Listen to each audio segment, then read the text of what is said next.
Your reputation, whether you like it or not, is of the most dangerous Mossad agents in the world.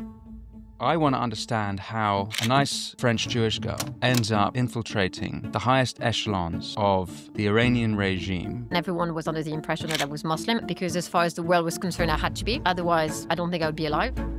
And you put that at the feet of Islam? Yes. Catherine Perez-Shakdam was no ordinary journalist. She was on a secret mission to expose the truth about the Iranian High Command. Posing as a devout Muslim, gaining the trust of its elite. And walked away with one of the most explosive stories of the 21st century. Make me into whatever, but make me a somebody, a something. And the next day, I received an email. Who asked you to write about what? I knew where to throw the net, and I was waiting. You catch the eye of the regime in Iran. Yes. What are your next moves then? It was about how do I maneuver, getting a divorce from this man, keeping my kids, keeping my head, and lie my way to the regime. I want to ask you about the Ayatollah. So you're face-to-face, what happened? I got to Iran not understanding, not knowing that was going to happen that time. Okay, it wasn't in the plan. And that as far as he was concerned, for the sake of the revolution and its victory, he was willing to sacrifice every single Iranian. Nader Talebzadeh sat me at a table and told me. In 2017? Yes! You met Qasem Soleimani. What was your interaction with him? A meeting was arranged. That's when I got a bit scared because I was thinking, like, okay, we're getting into like territory that I really don't want to venture into. The whole aim and ambition of the regime, and listen to this carefully, is to... Before you hear from Catherine Perez-Shakdam, I ask if you want to support this show, all you have to do is press subscribe. 68% of our regular viewers and listeners are not subscribed. If you do that, I can have more phenomenal guests like Catherine Perez-Shakdam exploring the issues you want to hear about that the mainstream media won't touch. And if you head over to winstonmarshall.co.uk, not only will you get ad-free viewing, but you'll get an extended conversation between me and Catherine where she takes some of your questions, some of the questions from our Substack viewers and readers. But without further ado, Catherine Perez-Shakdam. Catherine Perez-Shakdam, thank you so much for coming to speak with me. I've been very excited, as long as I've known your story, at the opportunity to have you on. Your reputation, whether you like it or not, is of the most dangerous Mossad agent in the Middle East, perhaps in the world. We're going to get into that. Mm-hmm.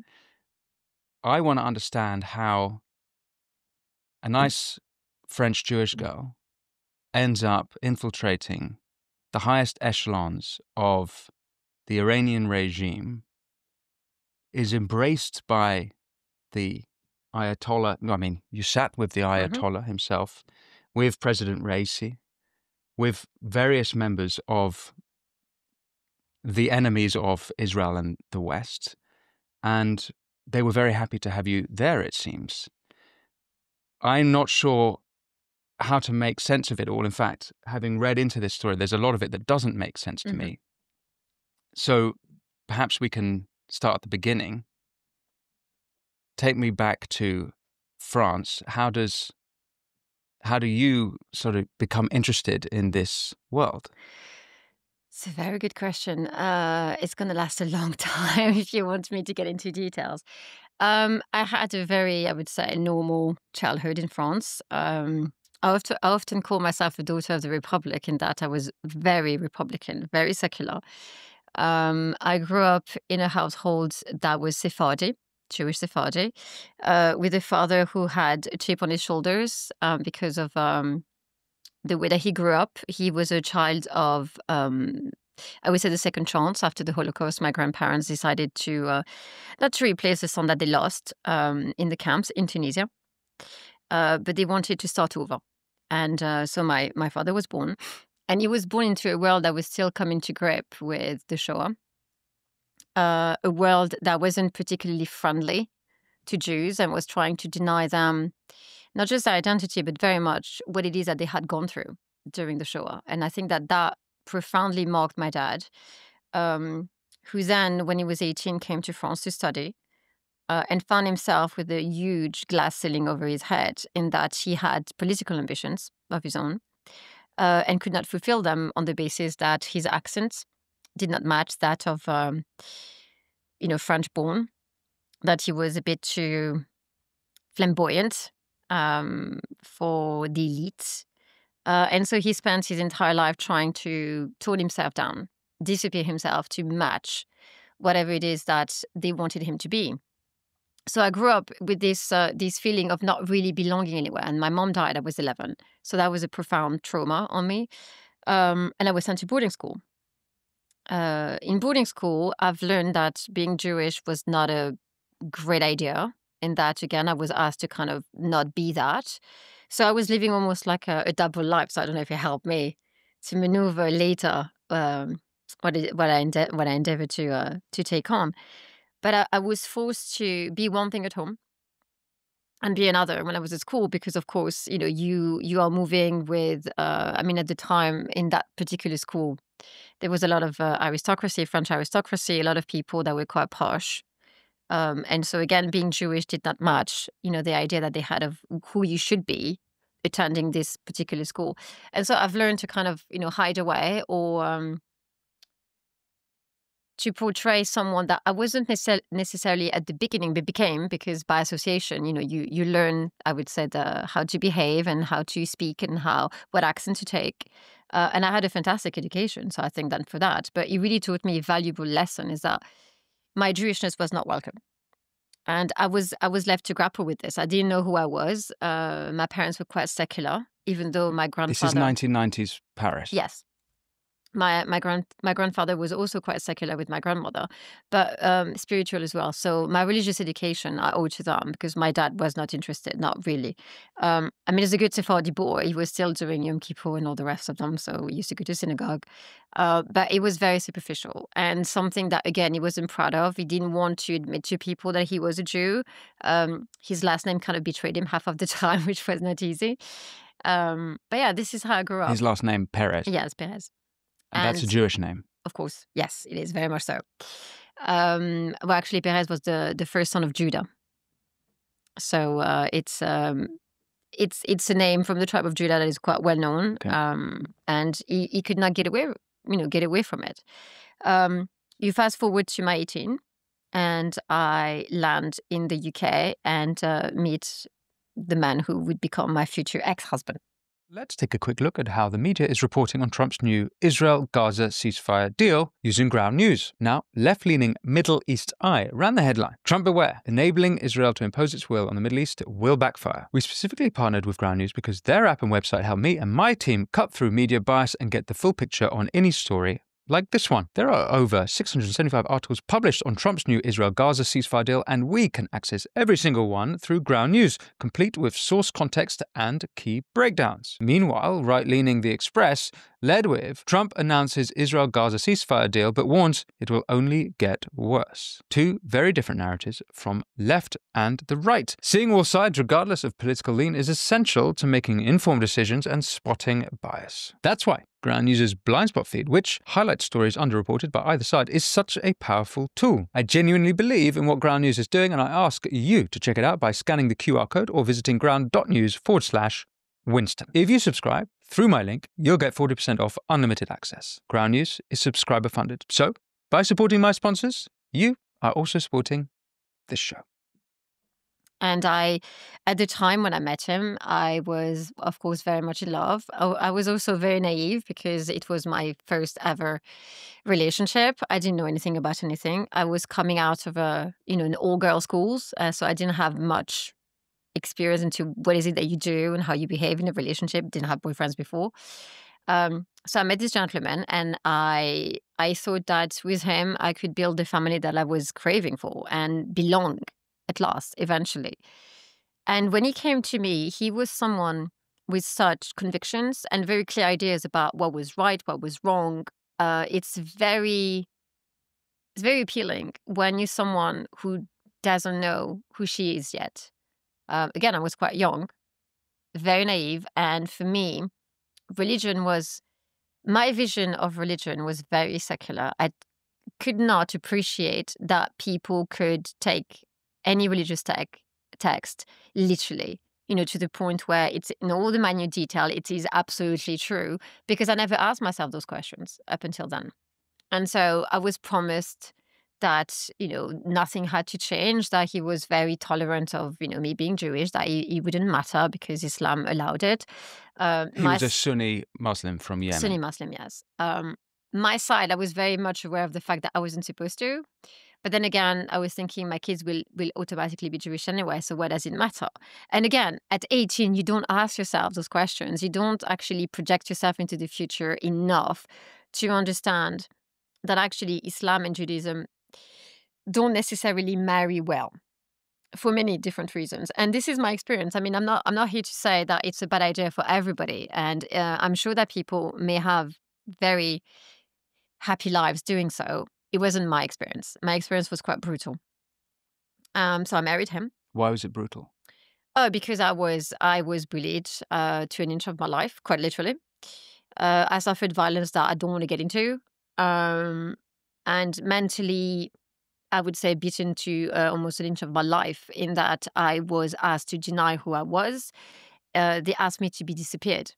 Literally, they wanted me to stop being who I was. Your husband did? And his family. And you put that at the feet of Islam? Yes, absolutely. And at least the interpretation that they made of it. And I'm not interested in people defending, the faith in that. I'm talking about my personal experience. And if people want to apologize, whatever it is that happened to me, saying that it's not the norm, that's fine. They can do that if they want. But it's my prerogative to be telling my story, my experience. And the image that I was given and shown and lived through of Islam wasn't a pretty one. Sunni or Shia, by the way. You have some beauty in it somewhere, because of course they have taken quite a great deal from Judaism. You could argue too from Christianity in certain, the way that they talk about redemption and compassion and kindness and charity and all those beautiful sentiments. But in practice, I found that it's a faith that asks of people to be profoundly intolerant. They are very critical of critical thinking, which makes no sense to me. You're not allowed to question. You're not allowed to change your mind. You're not allowed as a woman to have a thought that is independent from that of your husband or your family. You have to be a good girl, sit down and bake cookies all day, which is not necessarily my idea of a happy life. It may well be for some women, but it wasn't mine. And so I was asked to fit into a box that was made for me by people who thought they could speak for me. Did this happen as soon as you married your ex-husband? No. So there was a gradual thing. Yes. So initially at the beginning you were swept in the romance of it all. And all was well. I mean, we had a few years where everything was wonderful. And right around the time where I had my daughter, everything changed. I'm not quite sure why. We were in Yemen at the time. And there was a refusal on my part. So the story went that when we decided to go to Yemen the first time to, introduce my son to his family, that, I should tell if anyone asked, because he was quite ashamed of the fact that I was Jewish and didn't want to have that conversation with people. And so he told everyone. I mean, people did not ask the question. They just assumed that, I must have come from a Christian background. Because all they had was, oh, she's French, met her in the UK. People didn't ask question, and I married a Muslim. That's all they knew. And they have a very interesting vision, is that if it had been the other way around, I think that a lot of questions would have been asked as to like where I came from and who I was, all this. But because I was a woman and he was a man, it did not matter. All they saw is that, oh, he married a passport. Mm-hmm. And they were quite proud of the fact that, oh, he married someone with a foreign passport, French passport, who had access to the UK. Therefore, he was golden. That's all they saw. And so no question was asked, which, to be quite frank with you, kind of worked out for me very well. So had access to France rather than the UK. Well, yes, but because back then Brexit had not happened, and so that meant that he could come back and forth to the UK quite easily. So there was no issue there. And for them in Yemen and for much of the Arab world, it's a golden ticket. Yeah. So you moved to Yemen in what year? Oh, I can't remember. It was 2004. And you're a very young woman at that point. Yes, still. Yeah. Still very young. I'm not that old anyway. But yeah. But very young then. I was very young, yeah. Because you'd only been married at 18. And then this relationship, you were increasingly negative with your in-laws. Mm-hmm. how does that affect your relationship with your own heritage? Because you described your Judaism as being something, you're secular and it's not a huge, it's kind of there, but it's not a huge influence. But it's somewhat of an influence. Does this change your relationship? Absolutely, absolutely. It's quite interesting because I went through different phases where initially, it was I had a period where I kind of lost myself for a second. In that, when you're being berated systematically every single day, every day, every time you open the news, and of course they watch Al Jazeera, which is a fantastic news channel. I'm being very sarcastic, of course. And, Israel is mentioned in evil terms. I mean, day and night, 24/7, all day, every day, on Christmas, often twice. You come to hate yourself and beg them to stop. But in my head, I was like, please, just get up the news, because every time that you do something, I pay the price at home, and I don't know you, as in like there's nothing in my life right now that is related to you or even feel a connection to, in the sense that it was talking about what was going on in Gaza or in Judea and Samaria, or whichever prime minister at the time was doing whatever.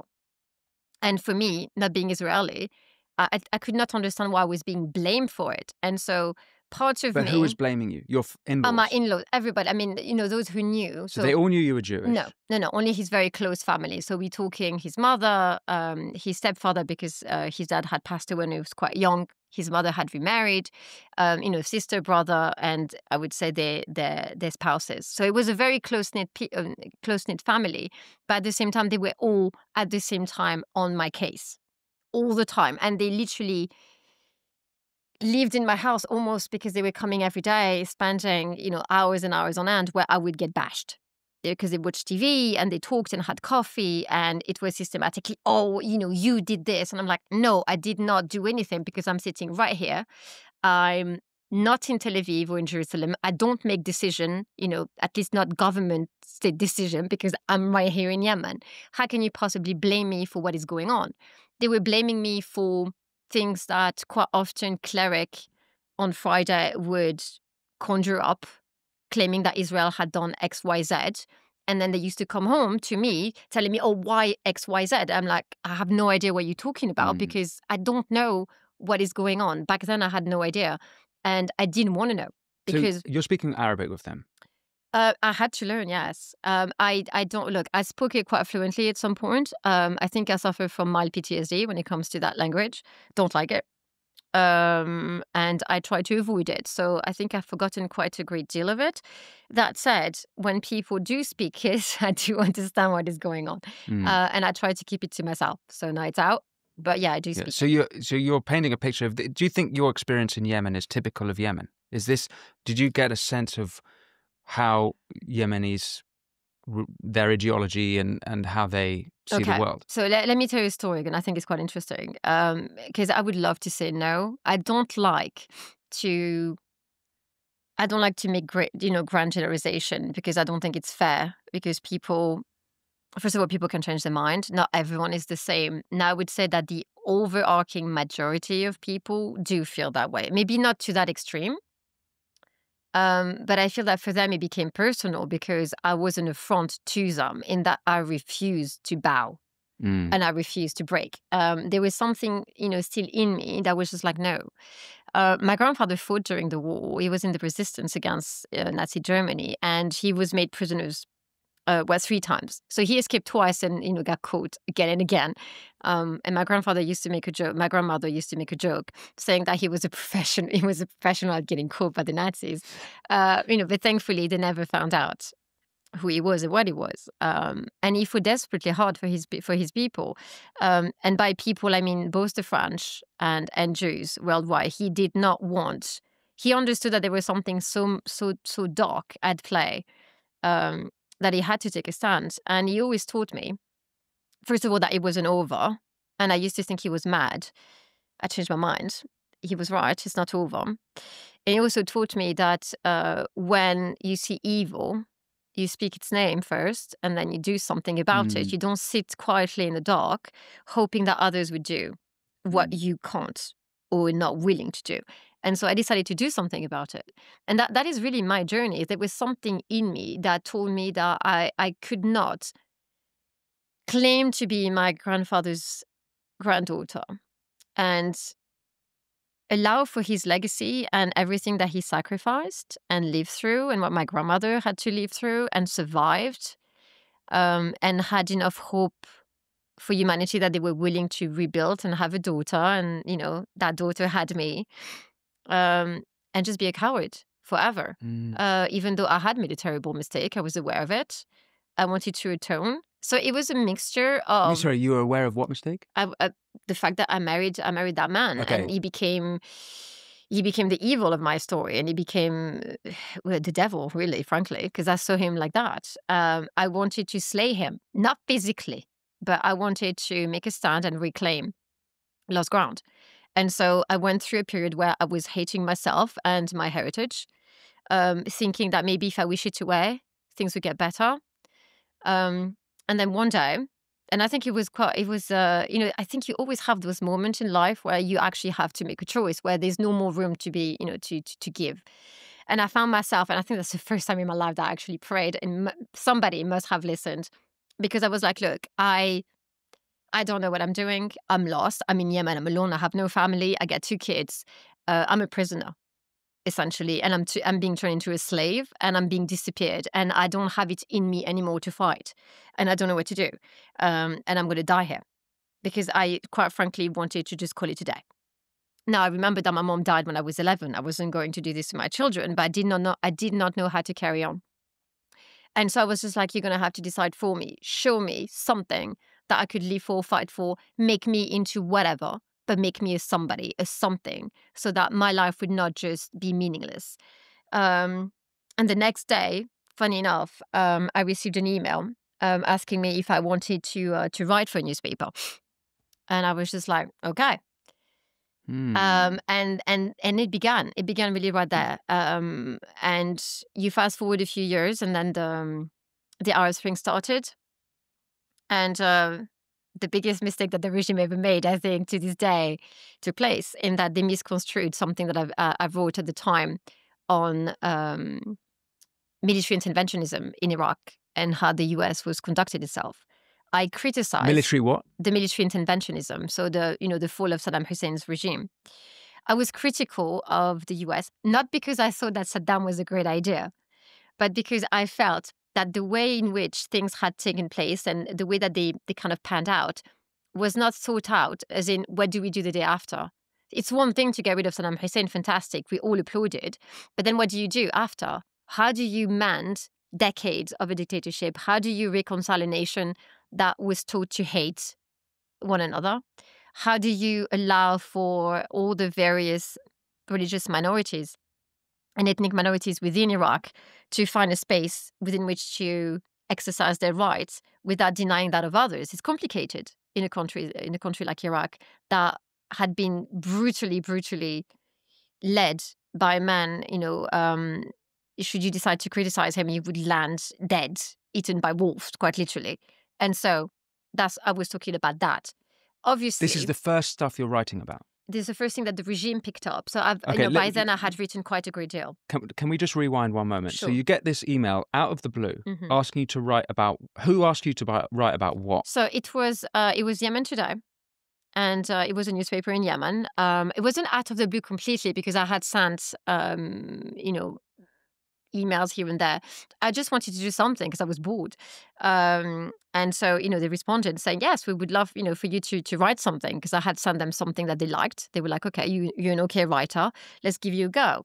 And by the way, in Yemen, it wasn't that hard. If you spoke English, you were great.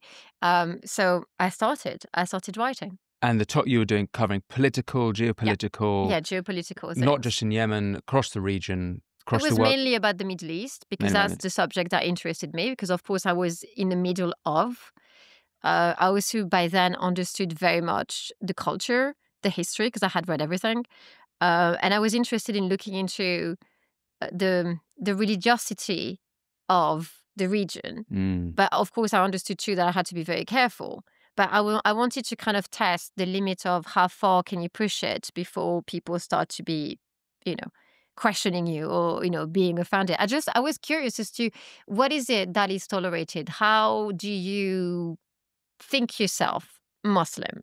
within the Islamic world because there is no challenge to your rule, really. So how do you perceive criticism, or is it allowed? I was trying to understand the landscape that I was in. I was also trying to understand, and that's the bit that was actually quite interesting in Yemen that in my mind has been mistranslated.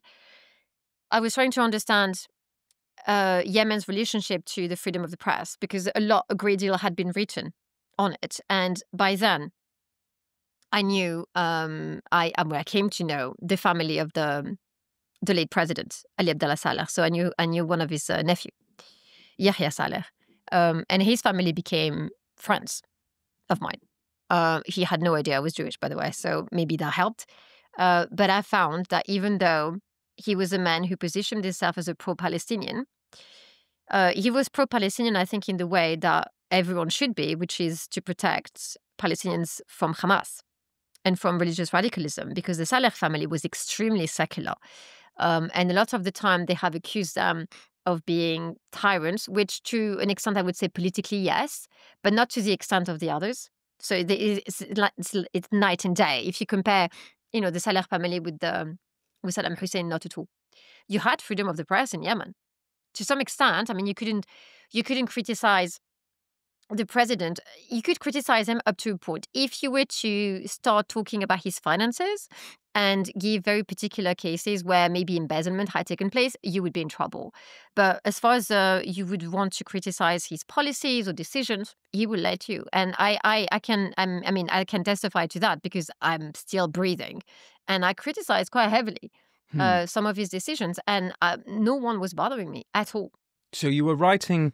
You've described earlier in this conversation that you were critical of the ideology of Islam, Iran. You were obviously horrible treatment. You were. I mean, critical, not in the press, not as such. No, I was you weren't asking publicly questions. critical, but Oh, yes. internally, there's this absolutely. internal battle where you feel like a prisoner, completely fettered, big inches of your life.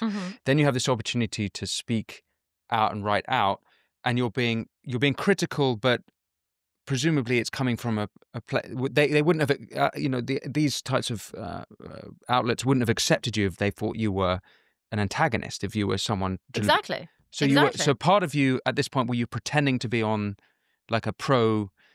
I wasn't pretending to be anything at that point, because what I was trying to do is to formulate ideas about where Yemen was at.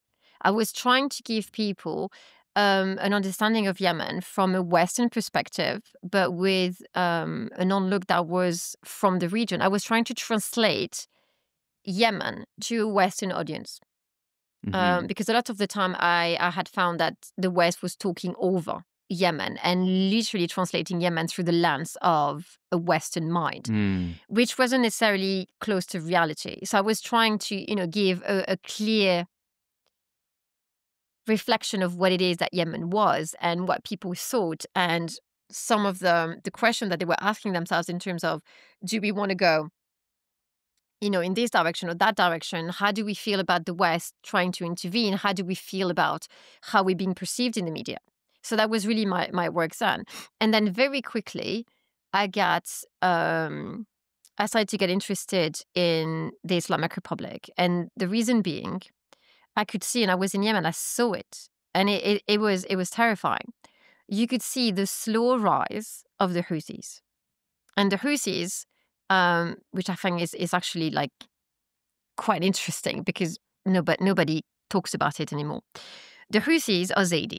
So Zaidi is basically a branch of Islam that very recently was declared to be Shia by the regime, just like they did with the Alawites in Syria, who just a few years ago, prior to Assad calling for help, were deemed to be apostate. They were deemed to be apostates and people who did not belong anywhere.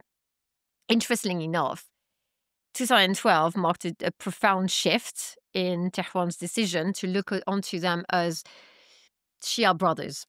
At the Arab Spring, then? Yes, Okay. and it was of course self-serving, because then President Bashar al-Assad, was useful and became an asset to the regime, and so they had to somehow reconcile the two, and then suddenly the Alawites became Shia Muslims, which is, they were never up until that point. The same thing happened with the Zaydis. Now, what people don't know is that Ali Abdullah Saleh was Zaydi. So Zaydism was never an issue in Yemen.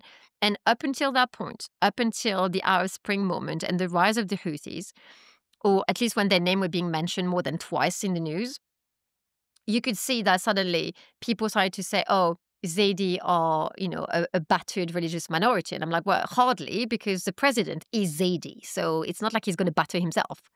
And also, it was never a question because people did not even ask each other what they were because nobody cared. So Yemen, as far as an Islamic society can be called tolerant, was actually quite tolerant of the different school of thoughts from within. And they didn't really care. But the regime in Iran made sure that that changed. And people began to think themselves in terms of little boxes, when they start to put labels on people. When you start doing that, a society starts to break. And what I witnessed is something that they replicated over and over again. And I think that Yemen is the last, I would say, episode of that, the regime's play, in that what they do, they don't break into your country immediately, in that they can't necessarily invade you, not all the time. But what they do, they look for this one minority, this one community they could build a bridge with and acquire to their ideology, to then use those people, they become proxies, to then sip their poison into society and divide society up by creating victimhood and weaponizing victimhood. And you've seen this with the Houthis. By the way, the Houthis is not a tribe. Because people say, oh, the tribal men. They're not a tribe. It's a movement. It's a political movement that was conjured up by one man in Saada, which is the North Province of Yemen, that became suddenly a tribe. But that's not accurate. It goes back to the 90s, right? Yes, the that's origins, correct. yeah. And actually, Badr al-Din al-Houthi, so the father of the Houthi movement, was a friend of Ali Abdullah Saleh. It's interesting, isn't it? And they had no issue up until the time when Iran decided to take that over, weaponize it, and use it as a means to breach into Yemen and turn Yemen into, base number 2 for the Islamic Republic in the Arabian Peninsula, because they could not do it in Saudi Arabia. So in Qatif, which is the eastern province of Saudi Arabia, there was an attempt through Sheikh al-Nimr. I'm sure you heard of him. Tell me who he is. So Sheikh al-Nimr was, I think he was hanged by Saudi Arabia. He was executed. He committed crime. He was tried. He was executed. People may disagree, agree, not the point. But he attempted to, his ambition was to depose the regime, to depose the monarchy, which I believe the king had an issue with, where I can understand that. And you don't trifle too much with politics in Saudi Arabia. Bad things happen. I think Khashoggi would attest to that if he was alive. But anyway. What year was that? It was in 2000 and I think 15, something like that. So, but, that's when he was executed. But for decades before that, he had worked for the regime in Iran and attempted to create an uprising in Qatif. Why Qatif? Qatif is majority Shia. And I would say that the reason why it stayed a majority Shia is because the king at the time was not interested in butchering his own people. He just wanted them to be quiet and not pay an ear to what was going on in Tehran. And so things got a bit nasty for Sheikh al-Nimr, because obviously he did not listen to that. And he ended up being executed. But the point is, they could not breach Saudi Arabia, even though they tried. And so Yemen, when it came to Yemen, they went all out, thinking we need to have something close to Saudi Arabia. And the reason why I'm telling you this is because the whole aim and ambition of the regime in Tehran is to acquire, and listen to this carefully, to acquire the seat of Islam. So, of course, Mecca and Medina are the 2 holiest cities of Islam, and they happen to be under the custodianship of King Salman, and of course his son Mohammed bin Salman, the crown prince. And they understand that if they were ever to lead the Islamic world, they would have to claim to their name and their ideology those 2 holy cities. And so when you hear death to Israel, death to America, the reason why they say death to Israel, death to America is that, number one, Israel is a very useful Trojan horse in that anti-Semitism and anti-Zionism, the new anti-Semitism, I would say, come naturally, unfortunately, in the Middle East and in the Islamic world is something that they've been taught. And I think that the West responded quite well to the ideology. So it took. And so while people are busy hating on the Jews and Israel, they don't see that actually their very cities and countries are being surrounded and potentially standing to be put under siege. Now, if you look at the map of the Middle East, and you will see that the regime, for some reason in Iran, decided to invade, maybe not completely, but at least I would say ideologically, Lebanon, Syria, Yemen, and Iraq. Now, you look at Saudi Arabia, where is it on the map? But surrounded by those friendly regimes. So the question is, what do they do now? And of course, they lost their proxies. We're going to come back to the Sure. politics of this all. That's definitely interesting to pepper our conversation. But I want to come back to you, Catherine. Yes. So you're now writing. Mm-hmm. After you write about Hussein and the Iraq War around 2003, you catch the eye of the regime in Iran. Yes. But you're still with your family. You're still married. Yes. You're still in Yemen. Mm-hmm. What happens next to you? So I then by then I was talking to people within the Houthi movement because I caught their attention too. And I met two very interesting people. I mean, one of them is actually in a prison in Saudi Arabia currently. And he was called, I'm not going to say his name here, but he was called the Khomeini of Yemen. And he basically had been paid by the regime to engineer. I know who that is, by the way. Can I call it? Yes, Name of course. him. That's Hassan al-Ahmad. Yes. Uh-huh. So he was charged by the regime in Tehran to formulate a movement that would oversee the Houthis. And so they wanted him to be somewhat of a representative of the Ayatollah in Yemen without saying so. And he was married to an Iranian woman. And he was a Sayyid, so that means that he had the black turban. And he was going back and forth between Tehran and Yemen by way of Oman. So they can explain why. But it's an interesting trajectory. But anyway, it's a journey that people do and make. And he caught the attention of the Saudis because they were not stupid. They understood exactly what was going on. And so an arrest was made. But this gentleman happened to be one of my ex-husband's best friends. Not that he was particularly friendly towards the regime, but it so happened that, Hassan was his best friend. And so I was made to meet the gentleman and some of his acolytes. And I think I caught their attention because they tried to slowly because by then everyone was under the impression that I was Muslim. I wasn't denying it because it was a lot healthier for me to pretend. Because as far as the world was concerned, I had to be. Otherwise, I don't think I would be alive. And my husband's family was keen on pretending that, yes, that's the reality. So I had to learn how to speak like them, eat like them, pray like them, the whole thing. Which is very confusing.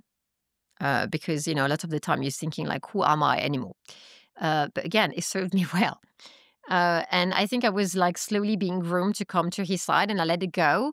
And I let him pretend, only because I could see that the footprint of Tehran was behind everything that I could witness in Yemen. I saw how a society that was more or less, and I'm saying this very loosely, open and tolerant, at least as far as, again, the various Muslim school of thoughts were concerned, could be turned into a cesspit of violence and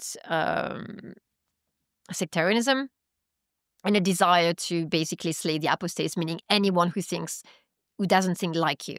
And I was thinking that can't be. How can a country fall so far so quickly? And you're talking like less, it's just in the space of 5 years, it was insane. And I started then to look for the footprint of the regime in the Middle East and to try to understand, so hang on a second, is it really, because a lot of the time, if you live in Yemen, you are being taught to not like Saudi Arabia, that everything that happens in Yemen that is bad is because of Saudi Arabia. And then I started to question myself, is that true? Because of course, you're brand new in a country, you have to kind of figure things out. And I found out that actually, no, that wasn't the case.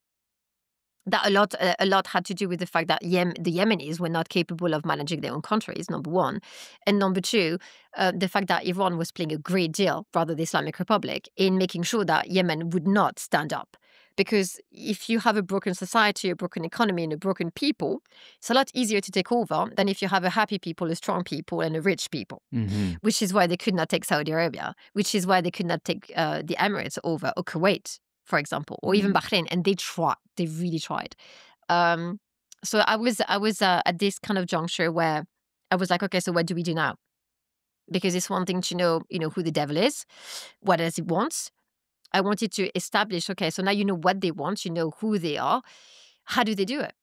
And what is the plan? Because again, even if you know the outcome that they wish for, how are they planning to go about doing it? And I was thinking, if I can figure this out, then I will be able to not maybe prevent it. I wasn't that foolish to think as like, oh my God, I'm going to be like, this great, the new Queen Esther and decide I'm going to slay the regime. No, but I was thinking maybe I could say something, write something, contribute something that would allow for the downfall. That was my thinking. And I worked really hard to kind of like, make my way up to and say the right thing, write the right thing, because I was very clear on what it is that you had to do and to say and who to be in order to attract them. And I did. Okay, so this is actually the turning point then Yes. for you. This is quite key, and this is what I've not found in my research of the work. I haven't found this moment, this change. It's that you go from being interested to being like, oh no, now you sort of become an active participant in wanting to change the system. So this happens after, as you described, you're still in Yemen when this flip happens. Yes. And what are your next moves then? So my next move is going back to the UK. The reason being, it was becoming too dangerous in Yemen. And I think we did well because we came back, it was late 2012. So after the Arab Spring. It's dangerous because of the Arab Spring. Yes. I mean, look, I literally, I witnessed, there was a back and forth between the Houthis and the, back then what we called the regime forces between Ali Abdullah Saleh and the Houthis and others. You had Al-Qaeda in the south in Marib and Shabwa and Abyan that were terrorizing people. The airport was, being open and closed. And I was thinking, we're going to get caught in something. And I could see that a civil war was about to break. You have certain markers, you can tell. And I wasn't about to get stuck in Yemen. And so, the war came, I mean, not the war, but this violence was actually saved me in the sense that my ex-husband back then was thinking, okay, we need to get out as well. I mean, what I was, advocating for made sense because he didn't want either to get stuck in Yemen. And so we came back to the UK. And I knew that from the UK, I would have a free hand. And also I could get a divorce, which was mainly my goal, and keep my children. Because, of course, if you get a divorce in Yemen, then you're done. Your children are taken away from you. And as a woman, I have the right to just shut up, essentially. So we came back. All the while I was still writing. And I was kind of sharpening my pen because I was pushing, pushing the envelope. I was becoming a bit more, I would say, radical in my writing, trying to get, the right hook. Because I knew there was some, there was whispers. You can tell from people adding you on LinkedIn. You can tell from the kind of emails that you receive from various publications, like in Lebanon. It was once, there was a doctor, I can't remember her name now, a lady, she's not young at all, who worked with President Bashar al-Assad. Very short hair, brunette, Dr. something. And you think these people are keeping an eye Oh, on well, you? she messaged me on They're Facebook telling me I was suspicious of doing... you. No, not at all. She was telling me I was doing a great job. And so I attracted the right attention in positioning myself as kind of like pro-Tehran. Okay. And so I knew I was on the right track. And when I get back to the UK, I was asked then to make an appearance on Etija TV. Etija TV it doesn't exist anymore, was a Hezbollah channel in operating from Beirut. They don't advertise the fact that it's Hezbollah, but I'm not stupid. The people that they had on, I don't know, I'm sure you will remember this. There's Marwa Osman, who worked for Press TV now, who's South Lebanon. Her husband is Hezbollah. Worked there and had a show, and she's the one who invited me. And when I looked her up, I understood exactly who she was. She's from South Lebanon. She's covered up. I was like, okay, so you're Hezbollah. And she cries every time that, Said Nasrallah was showing up on TV. And she's the one who quite famously on RT just had a complete meltdown when they announced to her that Nasrallah had died by the hand of the Israelis. And she's the one who literally opened up the way for me. So thank you. She did. So actually, just before you come to England, and I'm just going to make a commentary here, Sure. if I might, which is not actually a question, is, I mean, of all the times in your story, at that point, not only are you in this terrible relationship, completely trapped, fearing for your life, but there's also war happening. Yes, it was So fun. I just think of, again, you're still so young, like that you could have been saved from that is kind of astonishing, because everything, there was nothing really in your favor there. No, but look, when we say, it was violent, yes. I mean, but again, Yemen is a very strange place, and it's not what you see on TV. So this violence, those uprisings that took place, it's not all the time every day. It's not 24 hours. It's. I mean, look, I remember going to sleep and literally hearing, or feeling the ground shake. Yeah. Like under the bed, and I could see the flashes of bombs Yes. going off away, like from in the mountains. Sana'a is a really big city, and so I was in it's called Hadda, which is not too far from the presidential palace. It's a diplomatic area, so they say. It's quite residential. Most of the fighting was taking place in northern in North Sana'a, so you're still quite far away. I also remember seeing bullets being sprayed over walls. There was one incident where there was a rocket that actually literally landed into a corner shop that did not explode, and people were just quite curious as to poking at it. And I was just like, here we go, because it's going to explode in your faces. It's a very strange place to be in, almost war zone. And I'm sure that people will tell you that. It's not what on TV, you just have a snapshot of when the violence is at its most high. It's not like that all the time.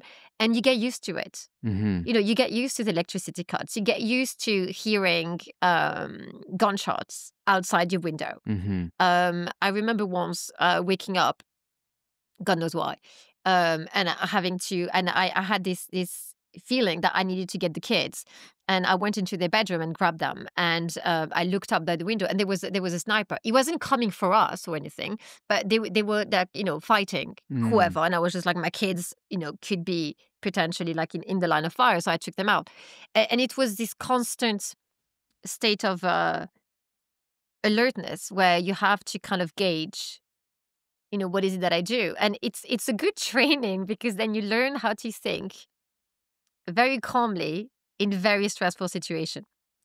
I don't recommend it, okay, but I'm actually glad that it happened, because then I have a good sense of what it feels like to go through an uprising or civil war.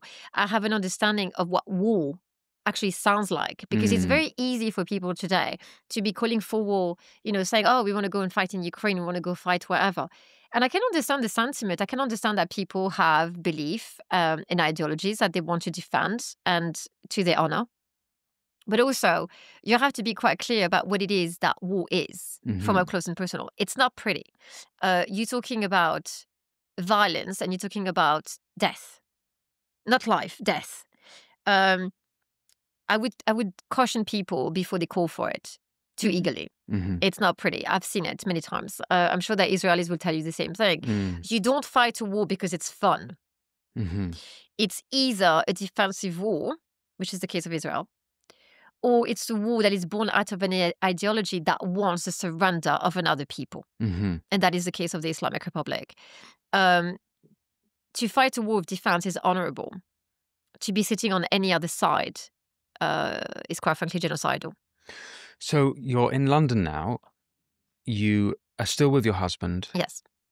You have attracted the attention of people affiliated with Hezbollah, who are writing for Hezbollah-affiliated media. Well, I was talking to, because it was a TV channel, yes.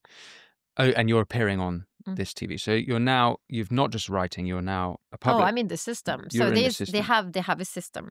So before you get to the Mecca of Shia Islam, which is Tehran, you have to go, and I've learned that you have to go through a whole circuit. So it started with Itija for me, And then I was asked to be writing for various publications, Lebanese. It was also in Iran, in Iraq. So I was just publishing everywhere. And a lot of the time, it was just, they were basically, through different people, they were asking me, oh, can you write about this? And I was doing it. And then, it ended up being published here and there, and without me knowing beforehand where it would land. And then suddenly I was asked to go on RT, Russia Today. And I've learned that whether it's true or not now, I don't know, but it was true back then, where if you do well on RT, you will end up on Press TV. Which is the Iranian state television. Exactly. Now, back then, the architect of Iran, the regime's propaganda machine, Nader Talebzadeh, the man who let me in the regime, was in charge of recruiting people like me that he felt would fit the purpose that they had, which was to train new mouthpiece for the regime, to crack the West, and to translate the violence that the regime was doing in the Middle East in a way that could relate to a Western audience hungry for victimhood. Mm-hmm. And so I did well on Press TV, on RT, sorry. And then I was invited onto Press TV. And then once you get to Press TV and you say the right thing, and I had to say things that were quite horrid, that people, continue to say, oh, how could you say those things? Because I wanted to get where I got. That's why. Not because it was fun, but because I had to. And if I hadn't, I would not have done what I did. Well, let's pick that apart a bit. It's you've got quite some sense of that place you have to get to. Yes. And presumably along the way, along this journey, that sense of final destination is elevating continuously, because at the beginning it's just like, I want to kind of expose this. Yes, but then you put your finger on the regime, and the regime is looking at you, and then the regime wants you, and you're like, huh. So it's actually happening that these opportunities are coming, and so you're leaning, it's kind of pulling you. It's not actually that there's a decision, I'm going to do it this way, but it's that these opportunities have came towards you in such a way that you're like, well, maybe if I just carry on, then play this game. Yes and no, because again, you have to remember that I had about a decade behind me of understanding the region and how the Islamic mind works. And so I knew exactly how to set a scene. It's almost like, if you go fishing, you don't... I knew where to throw the net, and I was waiting. I wasn't sure I was going to be successful, but I had an understanding of what needed to be done in order to maybe be successful. So that's where I was at. And then, of course, as opportunities kind of like presented themselves, that I kind of architected, but I think I got lucky too.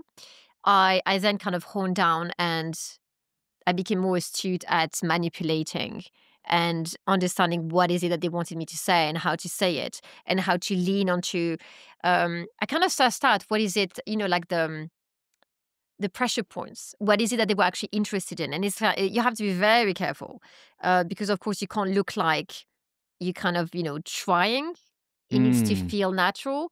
But I was very good at allowing people to talk so that I could kind of suss out what is it that you actually want, and then zone in on that. And then suddenly I became the messiah because they were like, "Oh, she's perfect. That's how she feels anyway." Well, I didn't. And I think as a woman, it's a skill that we kind of acquire. Are you struggling? You mentioned this earlier. Were you able to maintain a grip of who the real you was? And another aspect of this, which just in the psychological aspect of this, is given that you describe this yourself as a young woman in Yemen and this torn sense of identity already, are you coming more to grips with the sense of the real Catherine while this is happening, or are you kind of moving through these different personalities at the same? How is that? It was very complicated because I didn't, because I got very angry. So I was clear on that. Is that I wanted to beat the crap out of them. Out of the regime. Yes, I was so angry because I had suffered so much by then.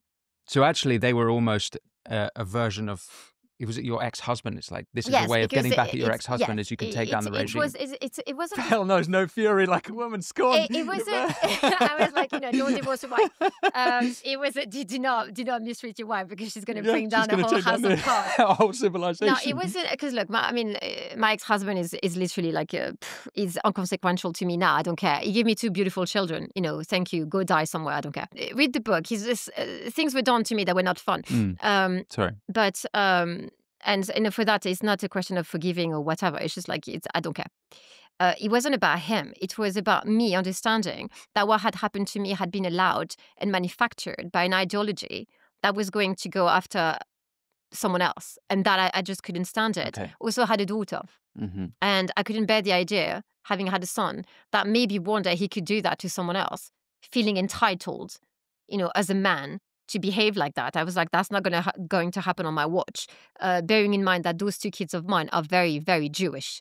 And to the they were Jewish in what sense? Were you raising them as Jews in Yemen? well, first of all, yeah, no, because I couldn't. Yeah. Not immediately, but I did fed them our stories. So what I did was I basically wrote our stories as fairy tales, and I was reading it to them because in Yemen there's no books, and so I had to write our books. And I did that, and of course, because their father wasn't interested in, in reading bedtime stories, so I kind of fed my kids Judaism under the table, quite literally. And it was interesting because I think that it's because they were my children, and so I just gave them the last piece of me that I had, and I'm glad because today they are fierce Zionist. Good for them. I did good. Right. Okay. But to go back to this, it wasn't about my husband. It wasn't revenge. It was revenge against an idea, an ideology that I thought was genocidal, and that really wanted. For me, it was more. It wasn't just about Israel. It was about. Look, we do say that whoever saves the lives, it is as if one has saved the whole of humanity. It goes, the same goes for those who try to take lives. You are destroying universes, quite literally. And so I was thinking, you want to take this to a level that is so sickening that you want to extinguish the light. In my mind, and I'm not saying that we're special people. I'm just saying that they wanted to extinguish the light of a tradition that has survived thousands of years just because we don't want to take a knee. And I just couldn't. They tried in the 1930s. It did not take. And I was just like, it's not going to take now because people like me, people like so many others who are doing an amazing job at fighting anti-Zionism and anti-Semitism will continue to do, and we will win. We will survive this. We will outlive this evil. There's no doubt in my mind. But for me, it became a personal fight in that I had been confronted with the face of evil. I knew its name, and I was going to fight and beat it. That was my purpose, and I became that. And everything that I was, the more what happened within me, I think, was quite interesting because at the same time, I was so busy fighting the regime and becoming that weapon that I didn't have much thought about I didn't think about who I was or, how did I get lost in all of this. I wasn't thinking about that, which I think was a saving grace. Because when you don't think too much about the dangers in front of you or what could be, or, what is it that you're doing, somehow it's easier to do it.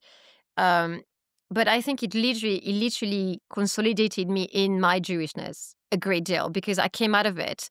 First of all, I'm as tough as Teflon now because, people say many things about me. I get insulted all day, every day. People wish me dead. I don't care. I genuinely don't care anymore because it's not about them. People they are entitled to think how they want. It's fine. Wish me whatever.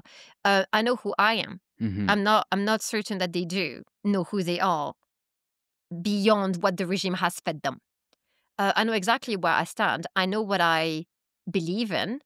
I know what I'm willing to do to define my home, my tradition, my people, and everything that I am because it's in my DNA. Yeah. I can't help it. I don't want to wash it away. But this is how you felt at this sort of period, 2013. No, this is how you feel now. This is how I feel now. I was in the middle of a reconstruction period in my mind. That's how we describe it, where I was again so focused on slaying the enemy that I wasn't actually thinking about none of it. For me, it was about how do I maneuver getting a divorce from this man, keeping my kids, keeping my head, and lying my way to the regime. And did you get divorced at that period? Yes. Okay. And then the other thing that's dangerous, I mean, it obviously gets more dangerous in obvious ways when you eventually get to Iran. But at this point, in pretending to be sort of pro-regime or regime sympathetic, you might have been causing alarm to those in the West who would see these as Islamist groups. I don't know. Pardon? I don't know. You would have to You ask don't them. know. I have no idea. You didn't feel any worry about No, being... I mean, look, I went back and forth to Iran a gazillion times without anyone. And I was expecting that they would. And I was kind of hoping that they would stop me and ask me, like, what are you doing? Never. Not even a question, which worries me. So when do you start going to Iran? So I received an invitation. So the whole Iranian chapter really happened within 2 years, 2017, 2018. Okay. And everything was literally slammed together. So before this, in this period, you've get was just divorced, a you're in build-up. London, It was a you're getting build-up. more and more, you're writing more and Yes, more. I was writing for Khamenei's website. You'd been so successful in this venture, allegedly alone. Wink, wink. That you are now writing for the Ayatollah Khamenei's Yes. I mean, I received actual a phone website. call. Yeah. I received a phone call on a Sunday. I fell off my bed. Literally fell off my bed. And they told me it's Ahmed something. And I'm calling from, Ayatollah Khamenei's website. And, I mean, you can see the phone number. I'm like, okay, yes, it is Iran. And they were like, here's the email, blah, blah, blah. We want you to write for us. You don't get paid, by the way. And I didn't want to get their money anyway. And I was like, okay. So, I mean, I knew that you in. Because they don't ask many people. And do you want to know who I interviewed? Because they wanted me initially to do a series of interviews for them. George Galloway. He's going to love that one. I'm just saying. I then emailed him and he said yes within 5 seconds. And we've done an interview that was published in Ayatollah Khamenei's website. I'm sure it's been taken down. But it was there. Wow. And I was actually on Galloway's show quite a few times. I bet you were. On Al Mayadeen. Yeah. That version of you, or the public version of you then, would have been his actual total wet dream. Absolutely. Yeah. I mean, I was invited on his show on RT, met his wife. She's lovely. This is continuing. I know that you're going to, I presume you're going to shut this question down, but at some point, do you not think maybe I should tell intelligence? Because if this is your mission. No. So you're just keeping this all to yourself. This is Operation Catherine. I wasn't even thinking about this. This is the thing. I wasn't thinking, oh my God, I'm going to make a career now. I'm going to be this, intelligence, person, agent, whatever. No, I was focused on how do I get rid of the psychos in Tehran? How do I harm them? How do I get to know the one thing that would destroy them, unravel them? And how do I cause harm to this regime that is an abomination onto the face of the earth? That was my sole purpose. I wasn't interested in anything else. So then, 2017, this builds up. Yes. By this point, you've already written for Khomeini on his website. Oh, many times.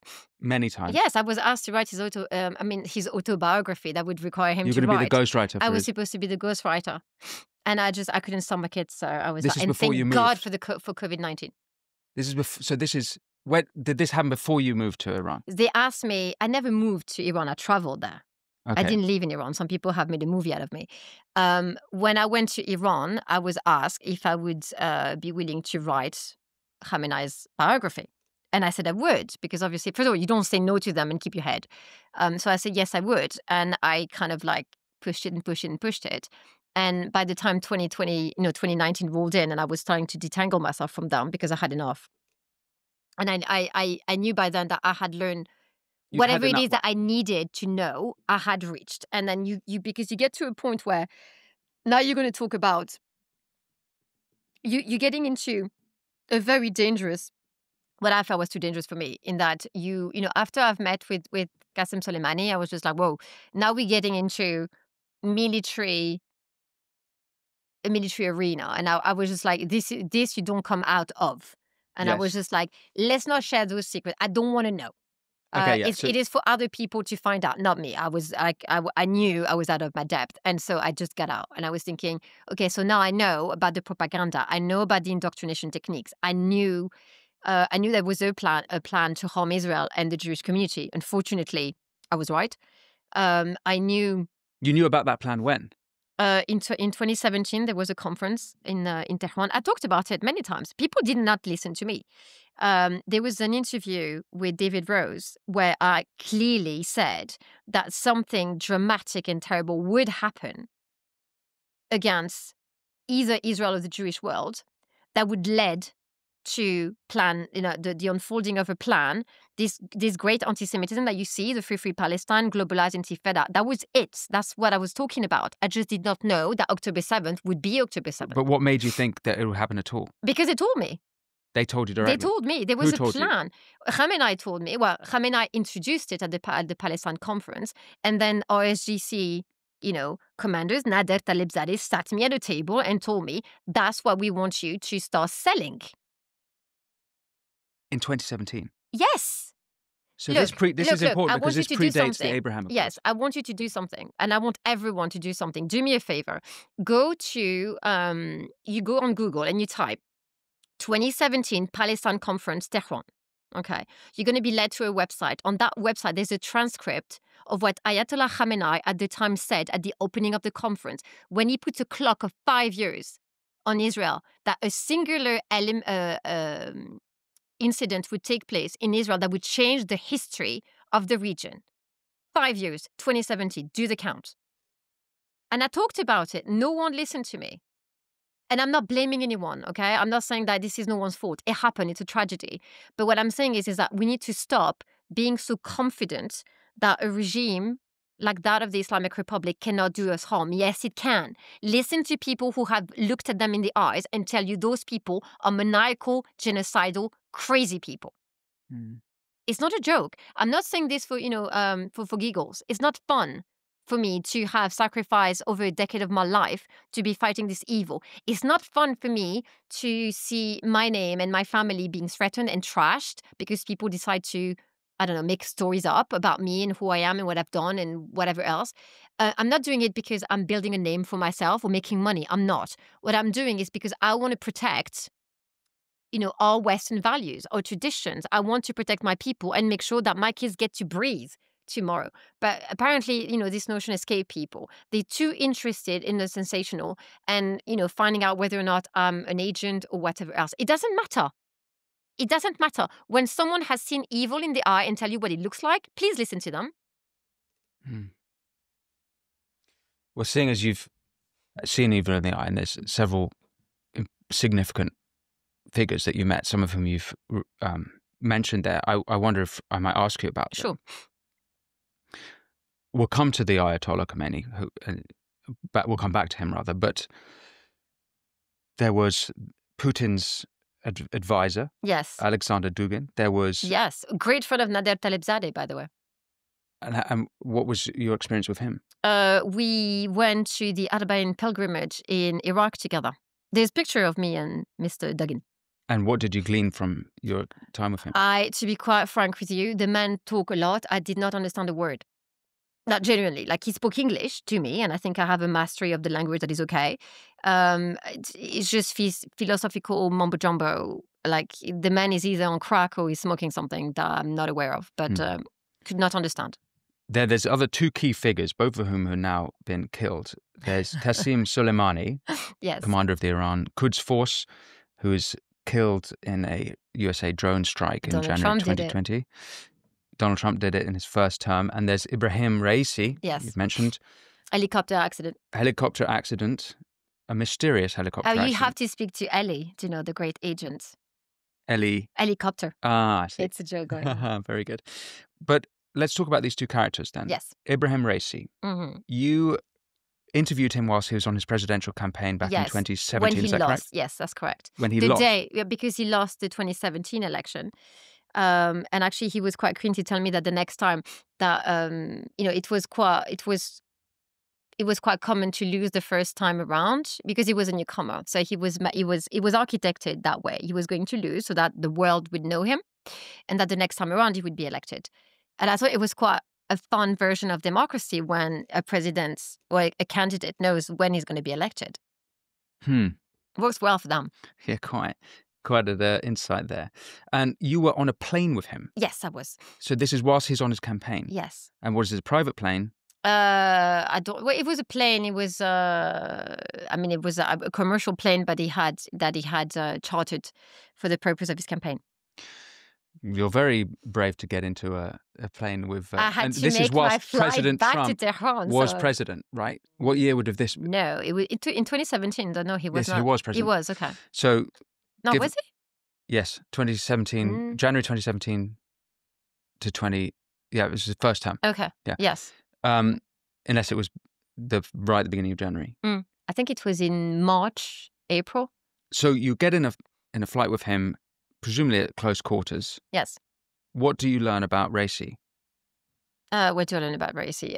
First of all, again, another narcissist, and I know that is. I mean, on social media today, everyone is a narcissist, but truly, like, I mean, a raging narcissist, a sociopath, I would say. No sense of compassion, mercy. It's all about power. It was all about his name. And they have an overblown sense of their own importance in that they compare themselves to gods. Plural, because obviously. And they look at Iran in a very interesting light, is that they don't feel, there's no connection to the country and the people. So usually when people launch themselves into politics, even if they're megalomaniacs, there is a love for the country or a sense of duty for the flag or some degree of nationalism. For them, no, it's really self-serving. They don't care. And a lot of the time, they all tell you, so either they all drank the same Kool-Aid and they're really just parroting, but I do believe that they actually believe in it, is that the model that they constructed, this power structure, that is being held together by this vile ideology that essentially look for the enslavement of communities, has nothing to do with geography. That the fact that it took place in Iran was just coincidental, and it needs to be exported. And in order to allow for this ideology and this power construct to survive, they are willing to sacrifice the country and the people within it, which is not often that you see something like that, because even I was in Russia at the time of Lenin and Stalin, there was still some limit as to what they would be willing to do, understanding that Russia was, had to survive, that there was some connection, unless I'm mistaken. Well, one counterexample, seeing as you brought up communism, is if you read the work of Fidel Castro,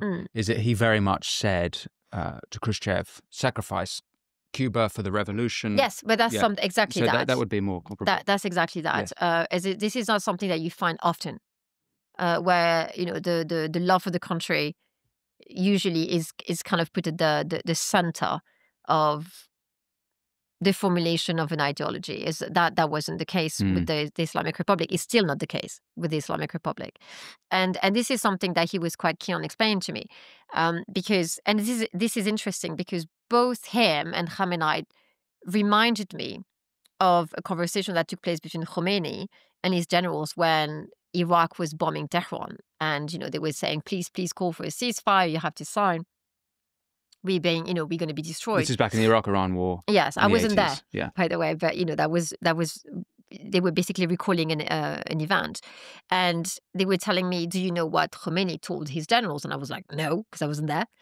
And they said, well, that actually Iran did not matter and never did, and that as far as he was concerned, for the sake of the revolution and its victory, he was willing to sacrifice every single Iranian.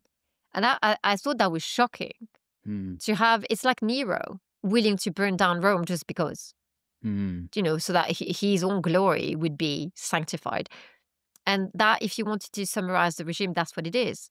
It's about the enslavement of all and everything, and the willingness to sacrifice all and everything towards that purpose, no matter what. So there is no capitulation to be had, in that they wouldn't. You have to get rid of them. The Iranian people are not the people you're fighting, because they are in a state of enslavement. They have been enslaved. And this is something that I really want people to think about for a second, because this is the nature of the regime. It's not just an abomination in terms of an ideology. It's not just fascism or theo-fascism. What they're doing operates in a very strict and clear series of events where you first have the breach of a society geographically where they find either a proxy or what they've done with Khomeini, the coming back of the clerical class and the departure of the power of the time. What the Shah did when he left. I think he left because he was trying to prevent a genocide. He did not want to be the one to butcher his people, trying to put sense into them and tell them that, theocracy was going to be a bad idea. So he left thinking, in my mind, that the West would come to his aid. They didn't. But anyway. So the regime did this. So first they breach a country. Then they start to poison you and separate you into communities that would then be taught to hate one another. They isolate, the Christian from the Jews and the others. They start spreading lies, making a brother hate on his brother or tell on his brother, and people end up in prison. Then they break into families where women are becoming subject of, basically you become a slave. Women lose their voice. If a woman loses their voice, women tend to raise families. And so if a woman loses her voice, then you have a problem for society because society becomes dumb and deaf and mute. Case in point, Iran. And then what they do then is they move on to the next one and expand. And they bully you.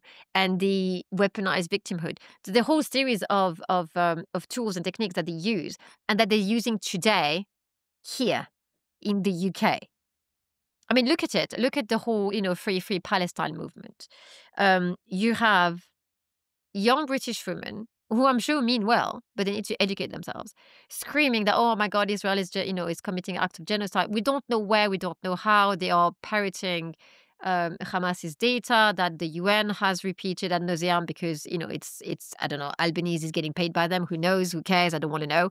But she's a despicable person. But they don't think for a second, like, who it is that you are, who are you promoting exactly? Who are you defending? Because if you're defending Palestinians, and asking them to be freed from Hamas, I'm with you. All day, every day. Now, if you're telling me that Hamas is a good idea, when Hamas is actually asking you to be throwing, the LGBTQ community from the highest building, I got a problem with you. If you're telling me that women are half the value of half of a man, I have a problem with you.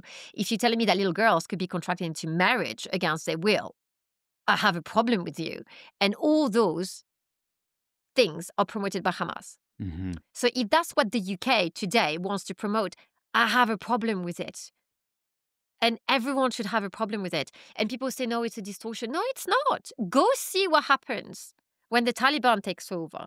Go see what happens when in Iraq, the legal age of marriage was lowered to 9 so that some mullahs in Tehran could be pleased. Mm-hmm. Understand that this is why you're buying yourself here in this society in the UK. Just because you don't want to call a cat and you're so terrified to call someone out for holding views that are abominable. I don't care what faith you are. Not all ideas and belief systems are equal. Mm-hmm. It's just a reality. And it's okay to say that because the second that you are censoring yourself, then you're falling into the trap of the Islamic Republic by telling you what you should say and not say. I'm free to say what I wish. Fine, there are consequences to what you may say when you break the law, like Palestine Action. If you support Palestine Action today, it is a proscribed organization, you go to jail, or so you should, according to UK law. So you are still free to do whatever you want and support them if you wish, but, you're going to buy yourself a day in jail, maybe a bit more. But now to say that, no, I'm not going to talk because, I might offend you. I don't care if I offend you. It's my prerogative to offend you, like it's yours to offend me. That's called discourse. So in a sane society, in a healthy society, that's what you want. And if you're such a snowflake that you can't take it and you can't take criticism, get out of the way. I'm sorry, but go home and cry. But I have no sympathy for you. It's been very striking. Even walking here to speak with you today, I was coming across more protesters. And of the thousands, perhaps tens of thousands of protests across the West since October 7th, none of them have been against Hamas. No. And I think there's been about a dozen protests within Gaza itself. All of them have been against Hamas. Of course. Who better than a Palestinian to tell you that Hamas is a bad idea? Quite. But let's go back to Iran, if I may, sure. Catherine. You met Qasem Soleimani. In Iraq, by the way, not in Iran. You met him in Iraq. Mm-hmm. Okay, and what was your interaction with him? It wasn't a funny half hour. So interestingly enough, about all those gentlemen I've met for about, except for Raisi, because it was an hour flight, it was about 30 minutes, 20 minutes each. So it wasn't very long. And mainly they did the talking, so it wasn't me. With Qasem Soleimani, so the way it kind of panned out, and it wasn't planned at all. So I was invited by Nader and his wife, Zainab Mahanna, to go to Iraq to attend the Arba'in pilgrimage. So I did.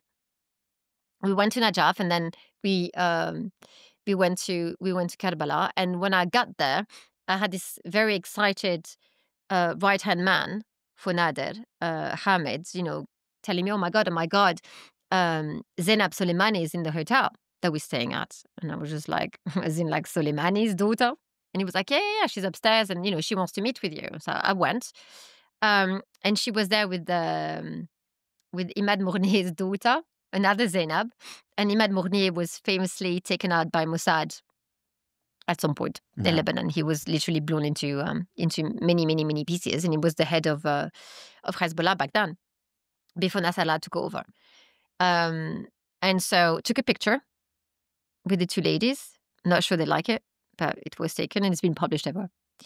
And I was asking her, I said, so I'm assuming that if you're here, maybe daddy is not far. And she was like, yes, indeed. And so a meeting was arranged where I sat with him, but that wasn't a very comfortable. That's when I got a bit scared, because I was thinking like, okay, we're getting into like territory that I really don't want to venture into. Where he called one of his aides, so he was sitting on the floor, so was I, and there was a couple of other people there. And so he called his aide and asking him to bring maps of Syria. And I was like, whoa, no, I do not want to see those. And so he had maps. Why all don't over. you want to see them? Because I kind of figured that they were going to talk about ISIS and other things. And I was just like, it's too much. It's too, you then going into an area that is way too dangerous and too specific, as in military sensitive, that I didn't want to get into. That scared me. It scared you because, and I'm trying to work this out, if they felt like you knew military.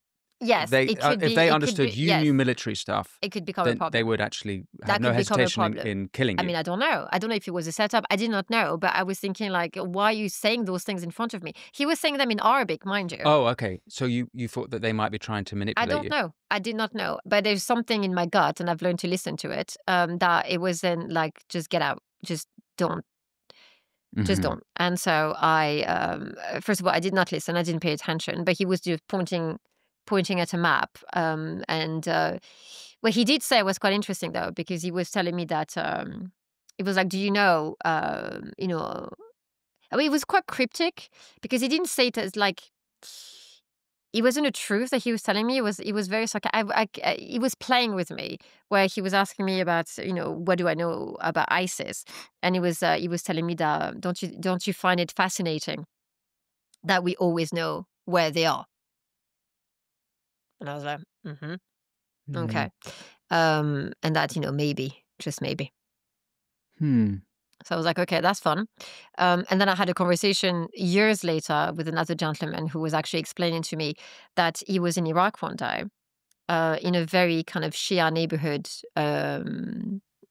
of Baghdad, and that you had someone like a truck, with the flag of ISIS that back then was not known as, because nobody knew about them. They hadn't shown up yet, with Farsi-speaking militants with tattoos, and there was an altercation, and one of the guys got killed, which is why he ended up in his living room, because his brother was a doctor or something, and they were trying to help him out, not knowing who he was. All they knew is that the man spoke Farsi, not Arabic, and they were wondering, what the heck are you doing in the middle of Baghdad? And so, he was telling me that he had a suspicion that actually it was the regime in Tehran who had given birth to, and maybe after that it was kind of taken over by, but that initially it was something that was invented to breach into the Middle East and give the impression that only Sunni radicalism was to blame for the misery onto the Middle East. So I don't know if it's true, but the cryptic thing that Soleimani told me was kind of a bit odd to me, and I was thinking like, what? But he was a very scary man. Like, he petrified me. He had Look, I've met many people, but do you know when you're sitting in front of someone has killed people before and taken life, but enjoys it? Not a fun experience. So, yeah, no, it wasn't my favorite. Let's just put it that way. He generally, I think I was more scared of him than I was of Khamenei. And he has killed people and sentenced countless people to death. But that one was, if I could compare him to something, it was like a bird of prey.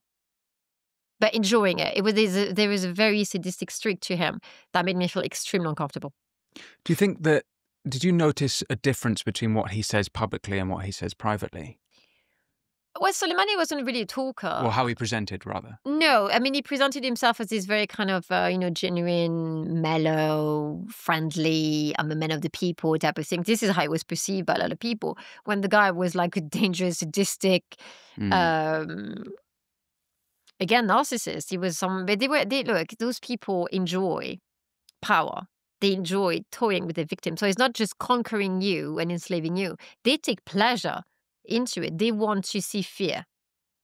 They want to see you cower and bow to them. But there's something that is really evil about it in the way. You have a lot of people who just want you to follow the rules and to kind of stay quiet, stay in your lane. That's one thing. This is different. This is about owning you.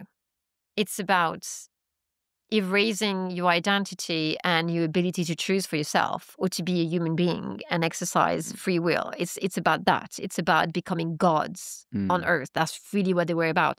And there's something that is striking about this regime is that they keep replicating those men. But we seem to be the only one to actually understand the nature of them, where the West like to shake their hands. I don't understand it. I really don't understand it. How would you be so willing to shake the hand of a man that quite clearly, many times over, said that he wanted your demise? I mean, death to Israel, death to America, death to Britain. Yes. I mean, I think it's quite self-explanatory. And yet, we are being told, no, they don't actually mean it. When someone tells you who they are, believe them. They're usually not lying, especially when it's not putting you in a light that is favorable. Yes, I've never understood why the Obama and then Biden No, it's administrations... because they don't want to. It's an act of cowardice because, if you try to rationalize evil and actually convincing people that it's not as bad as it looks, it means that you are then free or at least excused not to act. And it's so easy to claim that out of a sense of morality and the desire to save the innocent lives, you are willing to not stand up to evil, then allowing that evil to grow and become impossible to deal with later, or at least at a greater cost.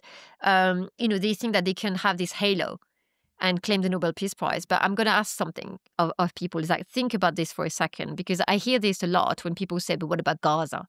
Fine, what about Gaza? Let me ask you this. What does it mean to be innocent? And who do we owe protection to? So my way of thinking is this.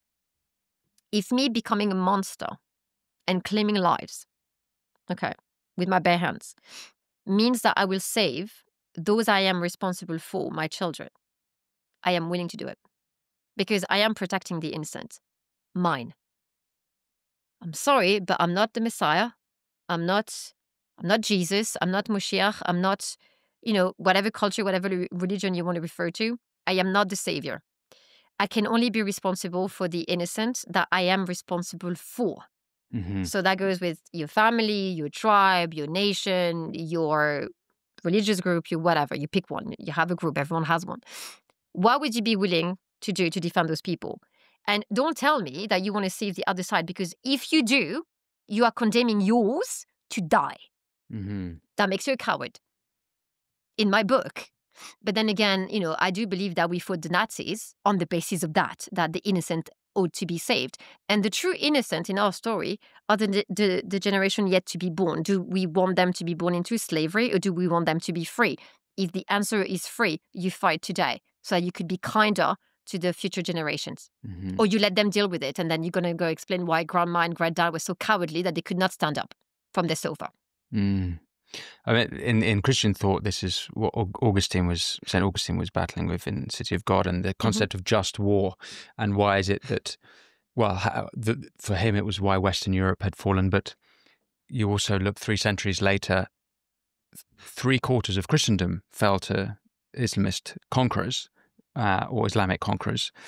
And the ones who didn't fall were the ones who were prepared to fight and protect. And then also what you're describing. The nature of life. I mean, look, we live in a world that would like to see everyone as a victim. There's also something else that people need to ask themselves.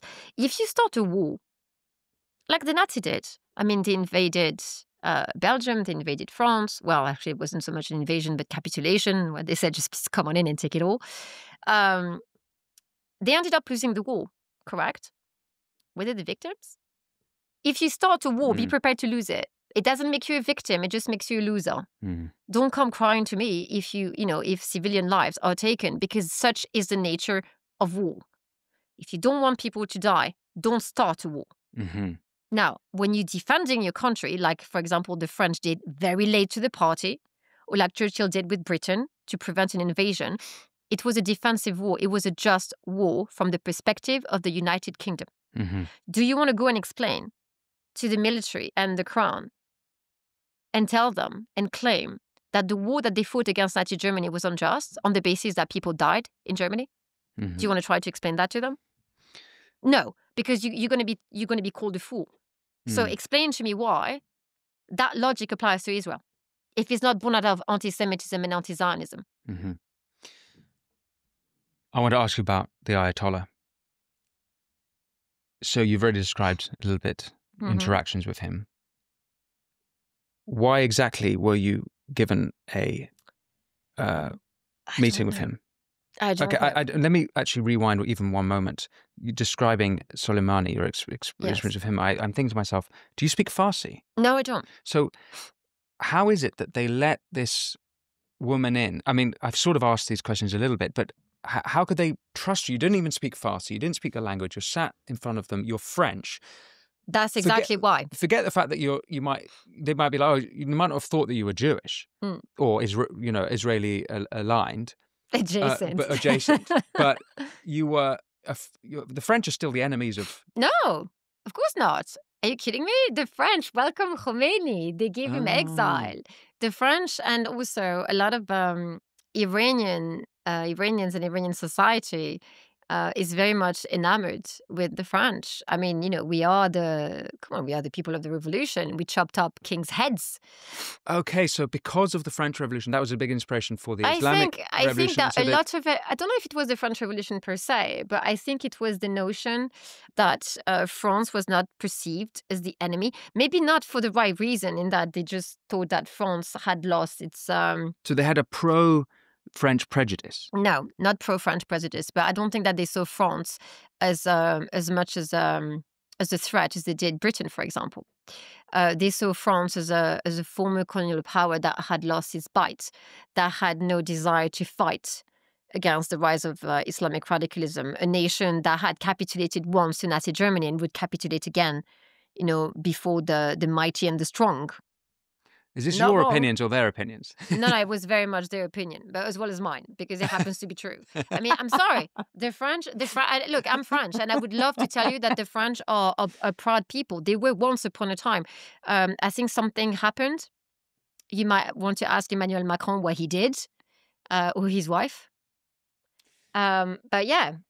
Okay, so for whatever reason, maybe partly for their feelings about France, they sort of trust you. They see what you've written. You've accreted enough of a reputation with all that you've been writing. You're appearing, and that are you sort of part of the woodwork? Are you kind of famous in these circles? Do they? Oh, this is the French writer Catherine. She's on. She's on our side. She's part of the propaganda machine. How is that? It's because, look, I became the protege of Nader Talebzadeh, the chief propagandist of the regime. He was the one man in Iran that could walk into Khamenei's office without an invitation, without an appointment. He could call him up. He's the one. When I was... He's the one that groomed you as a Massively, of propagandist. course. That was the one man. So look, So his was the oversight. His was the mistake. He Okay. made that mistake at the beginning of letting you in. Well, he did, yes. Nader was above the RSGC. I mean, he was part of the RSGC, but I mean, it was like so much so that no one refused him. Okay. So I was the only one. I mean, just to give you an indication as to, how far his power reached. Normally in Iran, you have very strict rules when it comes to interviewing state officials, especially presidential hopeful, a day before the actual election, where Western media is not allowed anywhere near, just in case, there's a paranoia about, oh my God, what if they could interfere? I was allowed. I was allowed near the man, and he took a phone call because the RSGC was actually against it because they were like, but you don't have a press, authorization. You're not registered anywhere. You just showed up. And Nader made a phone call to Raisi. Raisi then called the RSGC, said, just let the girl go. That was it. Just to, so Nader had power. I mean, he's the one who organized everything, architected everything. I had dinner at his house. I had, his wife used to make breakfast for many people from the RSGC and Basij. And I was there. He's the one who organized many great conferences in Iran. He was the one behind the conference on Palestine that was organized. It's the New Horizon that was organized in 2017. He's the one who managed to pull Khamenei, to come in and give an inauguration speech. This is someone who could speak to Soleimani whenever he wanted. He was the chief propagandist. He pulled all the little string. It was him. He was the puppeteer. And it was always him. He's the one who built Press TV from the ground up. He's the one who imagined everything that is written or said or posted on social media from the regime side. He's the one who architected the thought of the Islamic Republic. He was actually educated in Columbia at Columbia University. Thank you, Columbia. Columbia, New York. Yep. Wow. There's another thing to add to their proud recent history. So you're face to face with Yes. the Ayatollah. Yes. What happens? Look. So I get in front of him. Look, you have to understand that by the time I got to Iran not understanding, not knowing that was going to happen that day. Okay, it wasn't in the plan. It was a bit of a shock. But I guess I think Nader had a lot to do with it, and I think he liked me for some reason. His wife liked me very much, and I was let in. I was like a member of their family. It was, but I think it was part of the grooming, like to make you feel special and loved and taken care of, and of course to be boosting my ego by giving me access to all those people. Because as far as they were concerned, I was buying it, and when you're buying it and you're being exposed to, those very people who are considered to be godly as far as the regime is concerned, they basically own your soul forever because you're like, oh my God, I've been, granted, a way into the pantheon. I'm like now, a part of the fabric of that regime, and I'm going to do great or whatever. And so I think that they felt that I was going to fall for it. Well, I didn't, but they gave me great access, so thank you very much.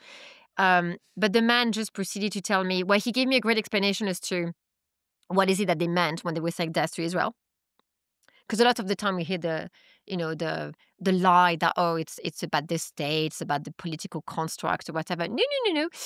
He was quite clear. He's talking about the sons and daughters of Jacob, as in the biblical Jacob. That means us. Now, if you want to push it further, you could say that we're talking about the Judeo-Christian world, in that obviously Christianity also recognizes Jacob as, the forefather of the tribes of Israel, blah, blah, blah. Does Islam not? Sorry? Islam does as well, doesn't it? Yes, I know, but they're quite special. They want to kill us. Right, okay. So I don't think they like Jacob very much. Or anyone else for that matter. But then again, they're Palestinians, we are told. So it's confusing. Okay. So he talked about that. He also asked me. This is the Ayatollah, yeah. That's the Ayatollah.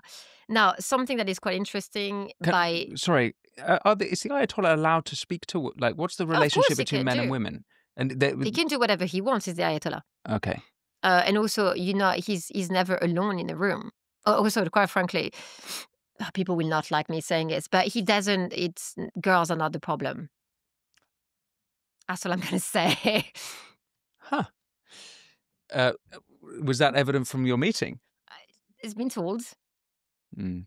I'm sure that other people will attest to it, not me. I mean, I haven't witnessed anything, thank God. Well, these But are rumors in Tehran, are they?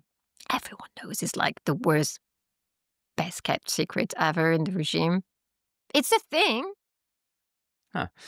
So I interrupted you earlier about his conversation with you and what he was talking about. He was. He asked me a question, asking me if I thought that God was unjust and genocidal.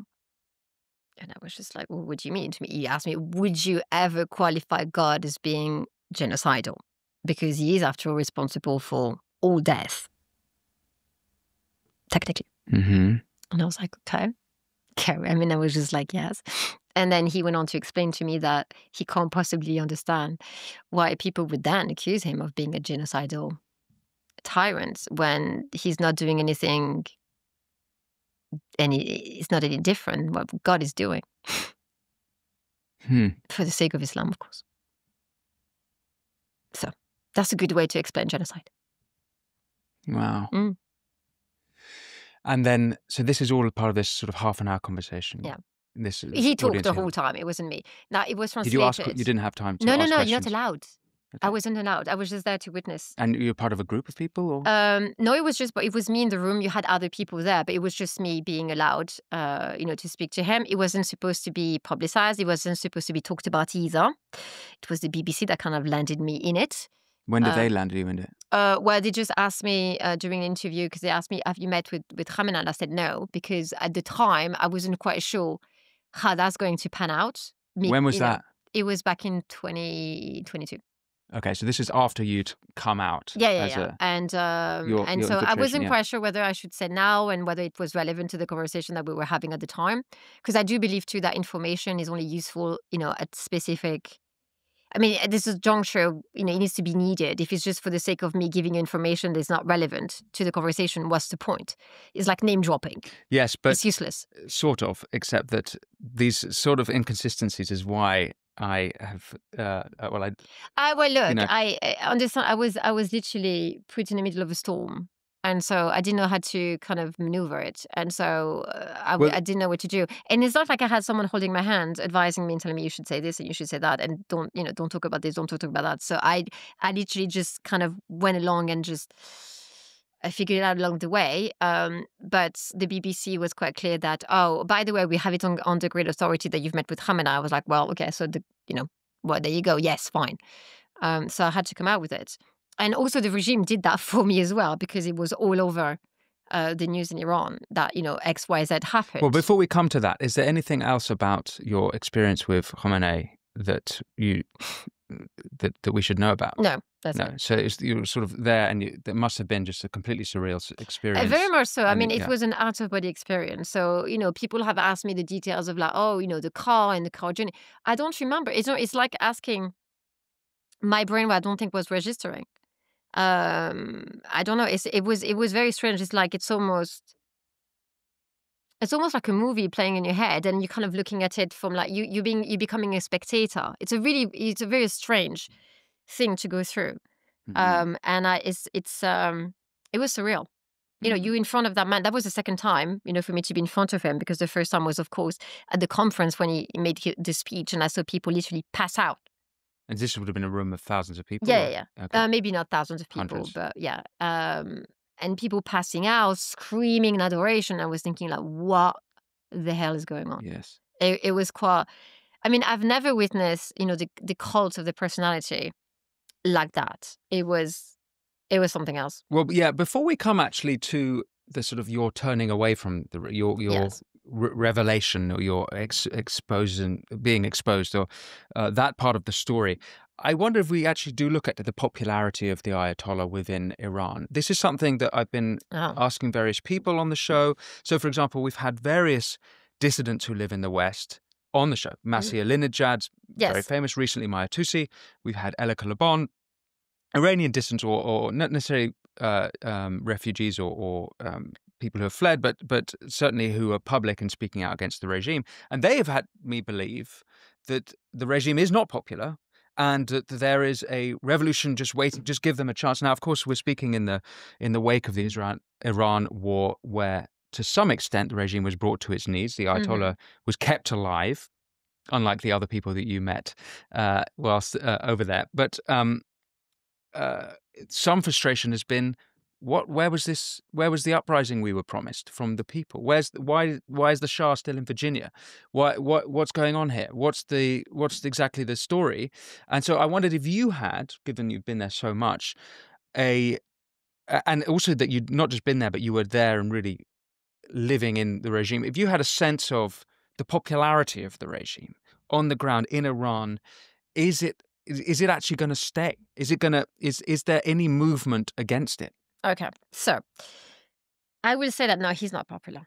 But that is not to say that people, it's not that they're not willing to step up and fight, because they have done to some extent, the whole women life freedom movement. There's 2022, was it? Yes, it was on the back of Mahsa Amini's murder by the regime.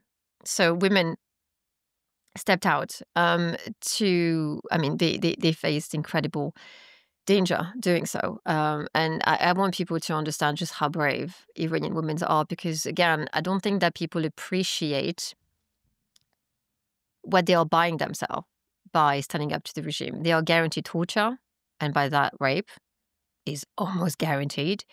It happens to men and women and children, by the way. So it's not just, in that, there is no gender discrimination. It is the one thing that they don't discriminate about. Sexual violence is being used as a weapon of war in the regime. Now, again, when you live under, for example, a dictatorship such as that of Saddam Hussein or others, Assad, for example, usually, and this is not me making the apology of any dictatorship, violence is somewhat confined to the individual and not necessarily extended to their family. In Assad's case, sometimes it was. It wasn't, I think, a systematic. With the regime, it's not just your life that you're facing, that you put it on the line. It's that of your entire family, understanding that they will use them and your children to torture you. So they will allow for horrible, horrible things to happen to your loved ones. From your grandparents to your, uncle removed 3 times on the side of your sister, to make sure that you are made an example out of, and that never again others will dare. So the degree of sadism and cruelty runs so deep. I've never even read about something like that, and no one talks about it because no one dares actually speak to the extent of the horrors, because it is, first of all, there's a taboo when it comes to sexual violence, but also the kind of torture that they suffer. So you're not just asking Iranians to stand in front of a gun, which, arguably many people could do, would do, and have done throughout history. You're asking people to architect the downfall of their loved ones, including their children. And trust me, if they have a 6-month-old baby that they can use against you, they will. And I'm talking people being burnt alive. I'm talking all kinds of horrors.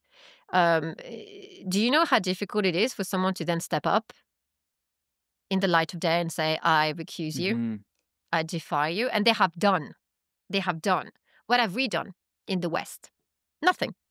Good wishes. The good wishes came. There's also an issue with leadership. A revolution cannot happen organically. You've seen exactly what happens with the Arab Spring when it happens organically, and then it's being taken over.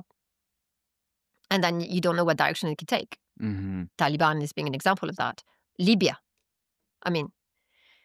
So what do we do when you have a headless revolution? You need leadership. Now, yes, the Crown Prince. So this is what's interesting about the Crown Prince, Reza Shah. There was a poll, and people can look it up. It's about 25% of Iranians within Iran are supportive of a parliamentary monarchy, which is interesting, under the leadership of Reza Shah, the Crown Prince. Now, if you go to the diaspora, I think those numbers are much bigger, something around 35%, which is, it gets you elections. Okay? Now, here's the problem. if you were to have a change of the guards and you would have de facto the crown prince return to Tehran to be crown prince and to lead, okay, it's going to be complicated. How does he get to Tehran? Like, because you don't have I don't think that the French are willing to replicate what they've done with Khomeini and to allow Reza Shah to land into Tehran. Would they protect him? Because the Shah allowed that to happen. He wasn't a crazy person who wanted to murder everyone under the sun, who could oppose his will. There was a degree, he was a monarch, yes, but he was also a man who had some understanding of that life needs to be protected, that you don't just take people's life just because, you don't like the color of the skin or the way the ears is being, built around the head. Something that the Ayatollah doesn't share. It doesn't have those values. And so how do you architect a revolution from the outside when its leader is in the diaspora? It's complicated. Now, there is a way that I've actually announced in a research paper that I've written, and that angered the regime a great deal, also as the MEK. So it tells me that I can't be too far off. Well, I'm actually posing this. And Iranians have been unhappy with me because they're saying, oh, don't tell us what to do. I'm not trying to tell you what to do. I'm trying to give you options. You are free to do whatever. If you consider that the 1980 constitution that came about by way of a referendum, courtesy of Khomeini, was engineered consent because he lied. People could not read and write properly back then too. And under international law, engineered consent is illegal. And therefore, whatever has been signed or contracted is not valid. Then the Constitution of 1906 is still valid. Why does it matter? Not because I think that 1906 is a great idea, because it allows you to have continuity. It allows too for the Queen Regent, Queen Farah, who was made regent by her husband, the late Shah, to act on behalf of, because she's still Queen Regent and she can. Now, in order for the Crown Prince to have any legitimacy, and I would say to have the legal right to stand and speak on behalf of the crown, he needs to be crowned Shah. That can only happen at the seat of government. Now, the seat of government doesn't exist. It's in Tehran. There's no such thing as free Iran anymore, except a land was purchased by the late Shah in Tel Aviv. History is funny. That technically belongs to the crown, still. It doesn't belong to the Islamic Republic of Iran. Or sort of an embassy. It was meant to be the ground of an embassy. It's in Tel Aviv. Now, a government in exile could be called by the Queen from that piece of land in Tel Aviv, because it's the only sovereign land that belongs to the crown today. Now, if that should happen, if the crown prince was to be crowned Shah on that piece of land, which, by the way, has beautiful symmetry if you look at Persia and Israel's history. If you read our story, Queen Esther, Cyrus's Accords, Daniel, all that, there's a beautiful circle that is begging to be closed. That means that all those beautiful embassies of the Islamic Republic would lose all authority, and therefore diplomatic community could be recalled. That would be interesting to see what happens more. You would force the West to put its money where its mouth is. Do you stand with a free Iran, a liberated Iranian people, or do you stand with the mullahs? That would be the only question to be answered. There seems a couple of problems with me with that idea. Sure. One is that if it's already the case, obviously, that Israel have been trying to destroy various elements of the regime without destroying the head of the snake. Mm-hmm. But if it is the case that Israel is involved in that revolution, in that regime change. How would they be involved? Well, if it happens in Tel Aviv. But hang on. It happens in Tel Aviv. It's Iranian land. Yes, but it's symbolic, right? So, for example, whatever the next, let's say it was let's say the Shah became Shah again. Mm-hmm. On this plot of land in Israel. He moves to Iran. Even if he was popular, because that happened in Israel it would be deemed symbolically under the watch of the Israelis. His regime would always be used against him. Hang on a second. He never said that he was going to carry on as Shah. All he said that he wanted to organize a transition. We're talking about architecting a revolution here. I'm not talking about how the regime will then survive or not survive, what it's going to morph into. That's not my problem.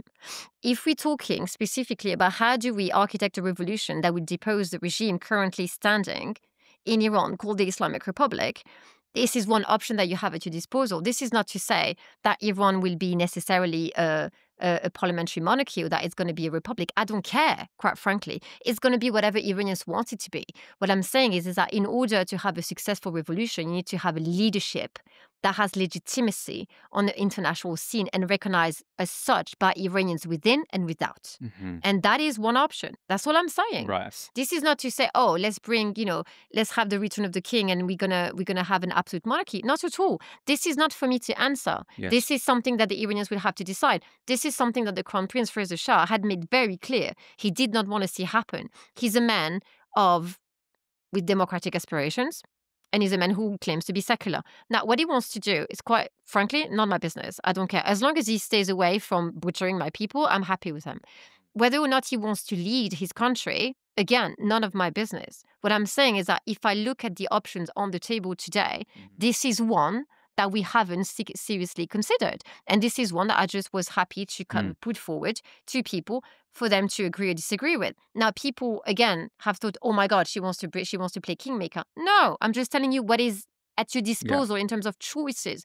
A choice that Islamic Republic fear very much. So when they fear something, please lean into it because it's most likely the right solution. Well, can I come back to you now, Yes. please? We, at some point now, we get from the Catherine who's before the Ayatollah to the Catherine who is here in London speaking out, writing out, now not in favor of the regime, not in favor of Palestinianism, as you were writing, and not writing sort of beautiful pro-regime poetry, and but actually, as anyone who's been listening to this, clearly one of the fiercest voices against the regime. How did that happen? Take me on that last bit of the journey. Okay, so I spent, like I said, COVID-19 was for me a gift because it allowed me to detangle myself from the regime because like I said, I didn't have a plan as how to get into it, but I definitely did not have a plan on how to get out of it because I didn't think about it. I was thinking, you kind of live day by day. And I was making it up as I went along because it's a whirlwind and so much happened to me within, 2 years. So when the pandemic happened, I had the opportunity to kind of take a back seat and to justify it by, pandemic. And I used it. And I just went quiet. Kind of gradually. Because you couldn't fly there anyway, right? Well, there was this also, but also because, nothing was happening anyway. Everyone was kind of frozen. The world just stopped breathing Attention for a went little somewhere bit. else, yeah. Exactly. And so I was just like, fantastic. And then I kind of made myself very, very quiet and very still. And then Raisi was elected. And I was thinking, okay, so I was kind of waiting for an opportunity to come up, allowing me to speak from a place of authority that would be useful. Because if it was just for me to say, hey, you guys, I don't see the point. I would make for a great headline, but it wouldn't bring anything to anybody by way of understanding, data, whatever. And so I just waited for that. When Raisi became president, and I heard in the Western press that, oh my God, there's a reformist in the House. I'm like, oh goodness, he's the worst of them all. And so I was thinking, okay, I need to speak. I need to publish something somewhere that's going to get attention and shock the world into listening to me. And so I picked the Times of Israel. It worked. So this was quite funny. It was published in 2021. And it was around my birthday. Okay. And then for like a few weeks, nothing happened. I was thinking like, okay. So Few weeks clearly, after you published. yeah. Nothing happened. I was thinking a bit of a bummer. I was thinking, well, okay, we'll try again. And then suddenly I woke up one day, I was like, whoa, somebody read the Times of Israel. And I had a phone call with the editor-in-chief that day, and it was quite funny because he was telling me, Kat, it's the first time ever that we're receiving phone call. I mean, like, we are being bombarded from Tehran. They're not even allowed to call us. And I was like, well, you're welcome. And people were like, where is she? And it was just like, the number you have reached is not in service anymore. So yeah, it was quite interesting. And they just lost their mind. So how long after this? A few months after? No, I think it was around January, February. Yeah, so I published around, it was early November, I think it was. Okay, so a few months later, and then Yeah. they A clock on. bomb went off in Tehran. And then what was quite funny is that I said nothing. Okay. Because I didn't know what to say. So, when in doubt, just stand still. And it's just the less I was saying, the more they were feeding, because you had two different sides of the regime. So you had the Ahmadinejad side, like the really crazy psychos, versus, I would say, the Raisis of the world. Still psychos, but like in their mind, more moderate, just to tell you like how deep the crazy runs. Because Ahmadinejad, of course, understood that Raisi had his eye on the leadership. And so he was so keen to run the stories of like, oh, she's an agent or whatever. Because then automatically he would put Raisi in a bit of under like a negative light in that he sat across. And maybe he was compromised. That I knew exactly where they were going with this. They're paranoid. And so Raisi was so quick to have a press conference to say, no, she wasn't an agent or whatever. She's just a crazy girl. And so they had to run with something else to try to shut me up and delegitimize my speech and say, oh, don't listen to her because X, Y, Z. And so there was this battle between different camps, where everyone was trying to come up with arguments to why nobody should listen to me. But at the same time, that was feeding then the Israeli machine, because they were like, whoa, we find someone, one of us who actually walked into the belly of the beast and came out, and she's not willing to talk. And so it kind of, it fed the media for a few weeks, and then it died down. Is this the point where, have I understood this right, that Taleb Zadie had accused, this is the guy who took you on as his protege? Yes. Is the one who came out accusing you of sexual impropriety. Oh, no, I don't think it was him. I don't know. It wasn't him. I don't know. I don't think it was him. I think it was, the whole Ahmadinejad Raisi camp. Okay. I think that Nader was actually put in a difficult position because obviously he let me in. His screw up. So right. I think he was busier trying to, to defend his position and kind of clean himself away from what he had done, rather than just insult me. But I mean, it could well be, I don't know. Quite frankly, I don't care. Because, I mean, those accusations are just accusations, and people want to listen to it. Be my guest. So, I very much was listening earlier when you said, all this talk about being an agent and intelligence underplays the whole story. And so forgive me in this, but it seems to me that if you weren't, a good argument against you being Israeli intelligence is that if you were, you would never have come out, because you don't actually ever hear about agents. But the argument I think against that is the perfect cover, is that you actually did a tremendous amount of damage to them. You were a weapon, you were a bomb in the sense. Now, this, of course, we're speaking now again in the wake of the Israel-Iran war, where we learned Mossad were in Iran. A lot of these operations carried out by Israel in the 12-Day War were from within Iran. You were within Iran. And that's why I think your story has come to such prominence again, is because, oh my gosh, there's all these Israeli operatives working inside the country. But my point being, you would have created total paranoia. As soon as that story broke, they would have been like, oh my gosh, who else is a spy? Well, if she's a infiltrator, and they would have thought you're a spy, they'd have absolutely thought you're a Mossad agent. Who else is? And they would have, all the wives would have been in question. Anyone. If you could get through and be sat in front of the Ayatollah, anyone could. It's the specter of helicopter that's just like floating over Tehran. I mean, look, they are free to believe whatever they want. At the end of the day, I'm happy with the results. So, hey ho. So what an incredible story. I mean, you're a sort of modern day Queen Esther, and it's really quite remarkable. It's actually my Jewish name. So my grandfather chose well. Yeah, it is my Jewish name. Yeah, well, now I definitely don't believe anything. Well, it is biblical, this story.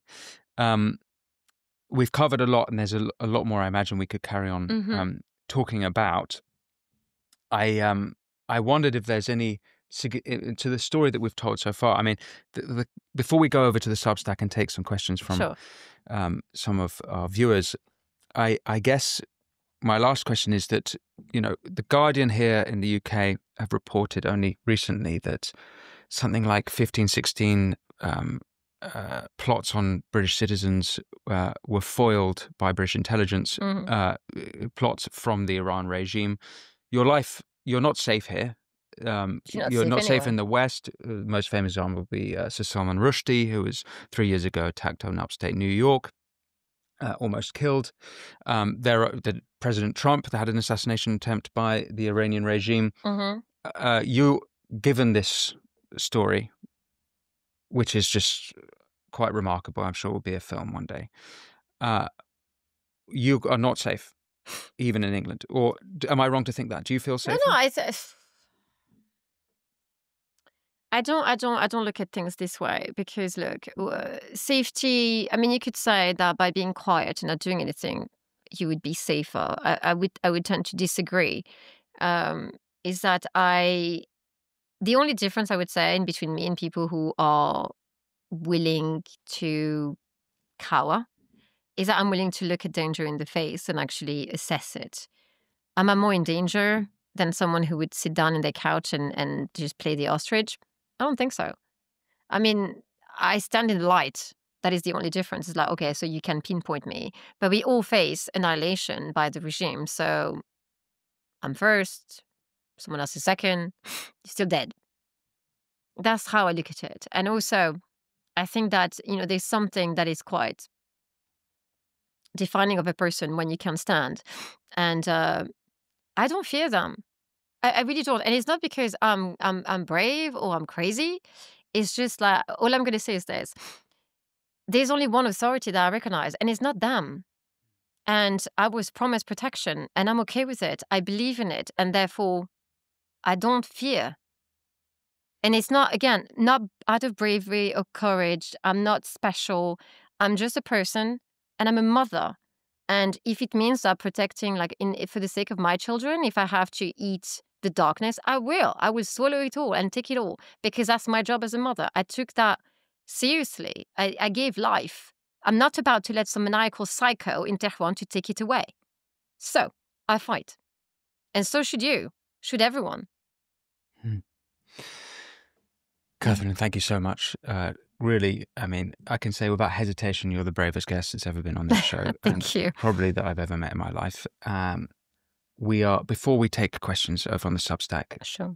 Is there anything you'd like to bring people attention to? I know you've authored several books and you've just published a new one. No, so it's not, I'm actually in the process of writing the big one. Okay. And I'm not going to call it Helicopter, I promise. And that will be fun. But I'm the executive director of We Believe in Israel, as well as the Fund for Foreign Relations. And I've written a book on anti-Zionism a few months ago. And my daughter, who is a wonderful artist, has agreed, or actually not agreed, she forced me to redo the cover that she's created. And so we relaunched the book this morning. And it's called the Narcissism of Anti-Zionism. So I would invite people to look it up. It's on Amazon. And the proceeds would go towards the funding of We Believe in Israel. So if they feel like buying a book and helping out the greatest advocacy group in the UK, please do so. Wonderful. Catherine Perez-Shakdam, a pleasure speaking with you. Thank you. This one by Zohar Abel Levy. If you feel that your work contributed to the successful campaign carried out by Israel recently, I would love to say yes. I would love to claim that to my name. How do we defend Israel from the rampant anti-Semitism that has taken a fashionable hold of our younger population? This is from Big Fact Hunt. Can you describe a mundane, non-mission critical event in Iran where a moment of genuine, unexpected human connection made you feel that your cover identity was most vulnerable? So, this is how it works. Thank you for watching The Winston Marshall Show with Catherine Perez-Shakdam. Head over to winstonmarshall.co.uk now for an extended conversation between me and Catherine, where she takes some of your questions, some of the questions from our Substack viewers and readers. Remember, if you want to support this show, all you have to do is press subscribe. If you do that, I can have more phenomenal guests like Catherine exploring the issues you want to hear about that the mainstream media won't touch. But until next time, be well.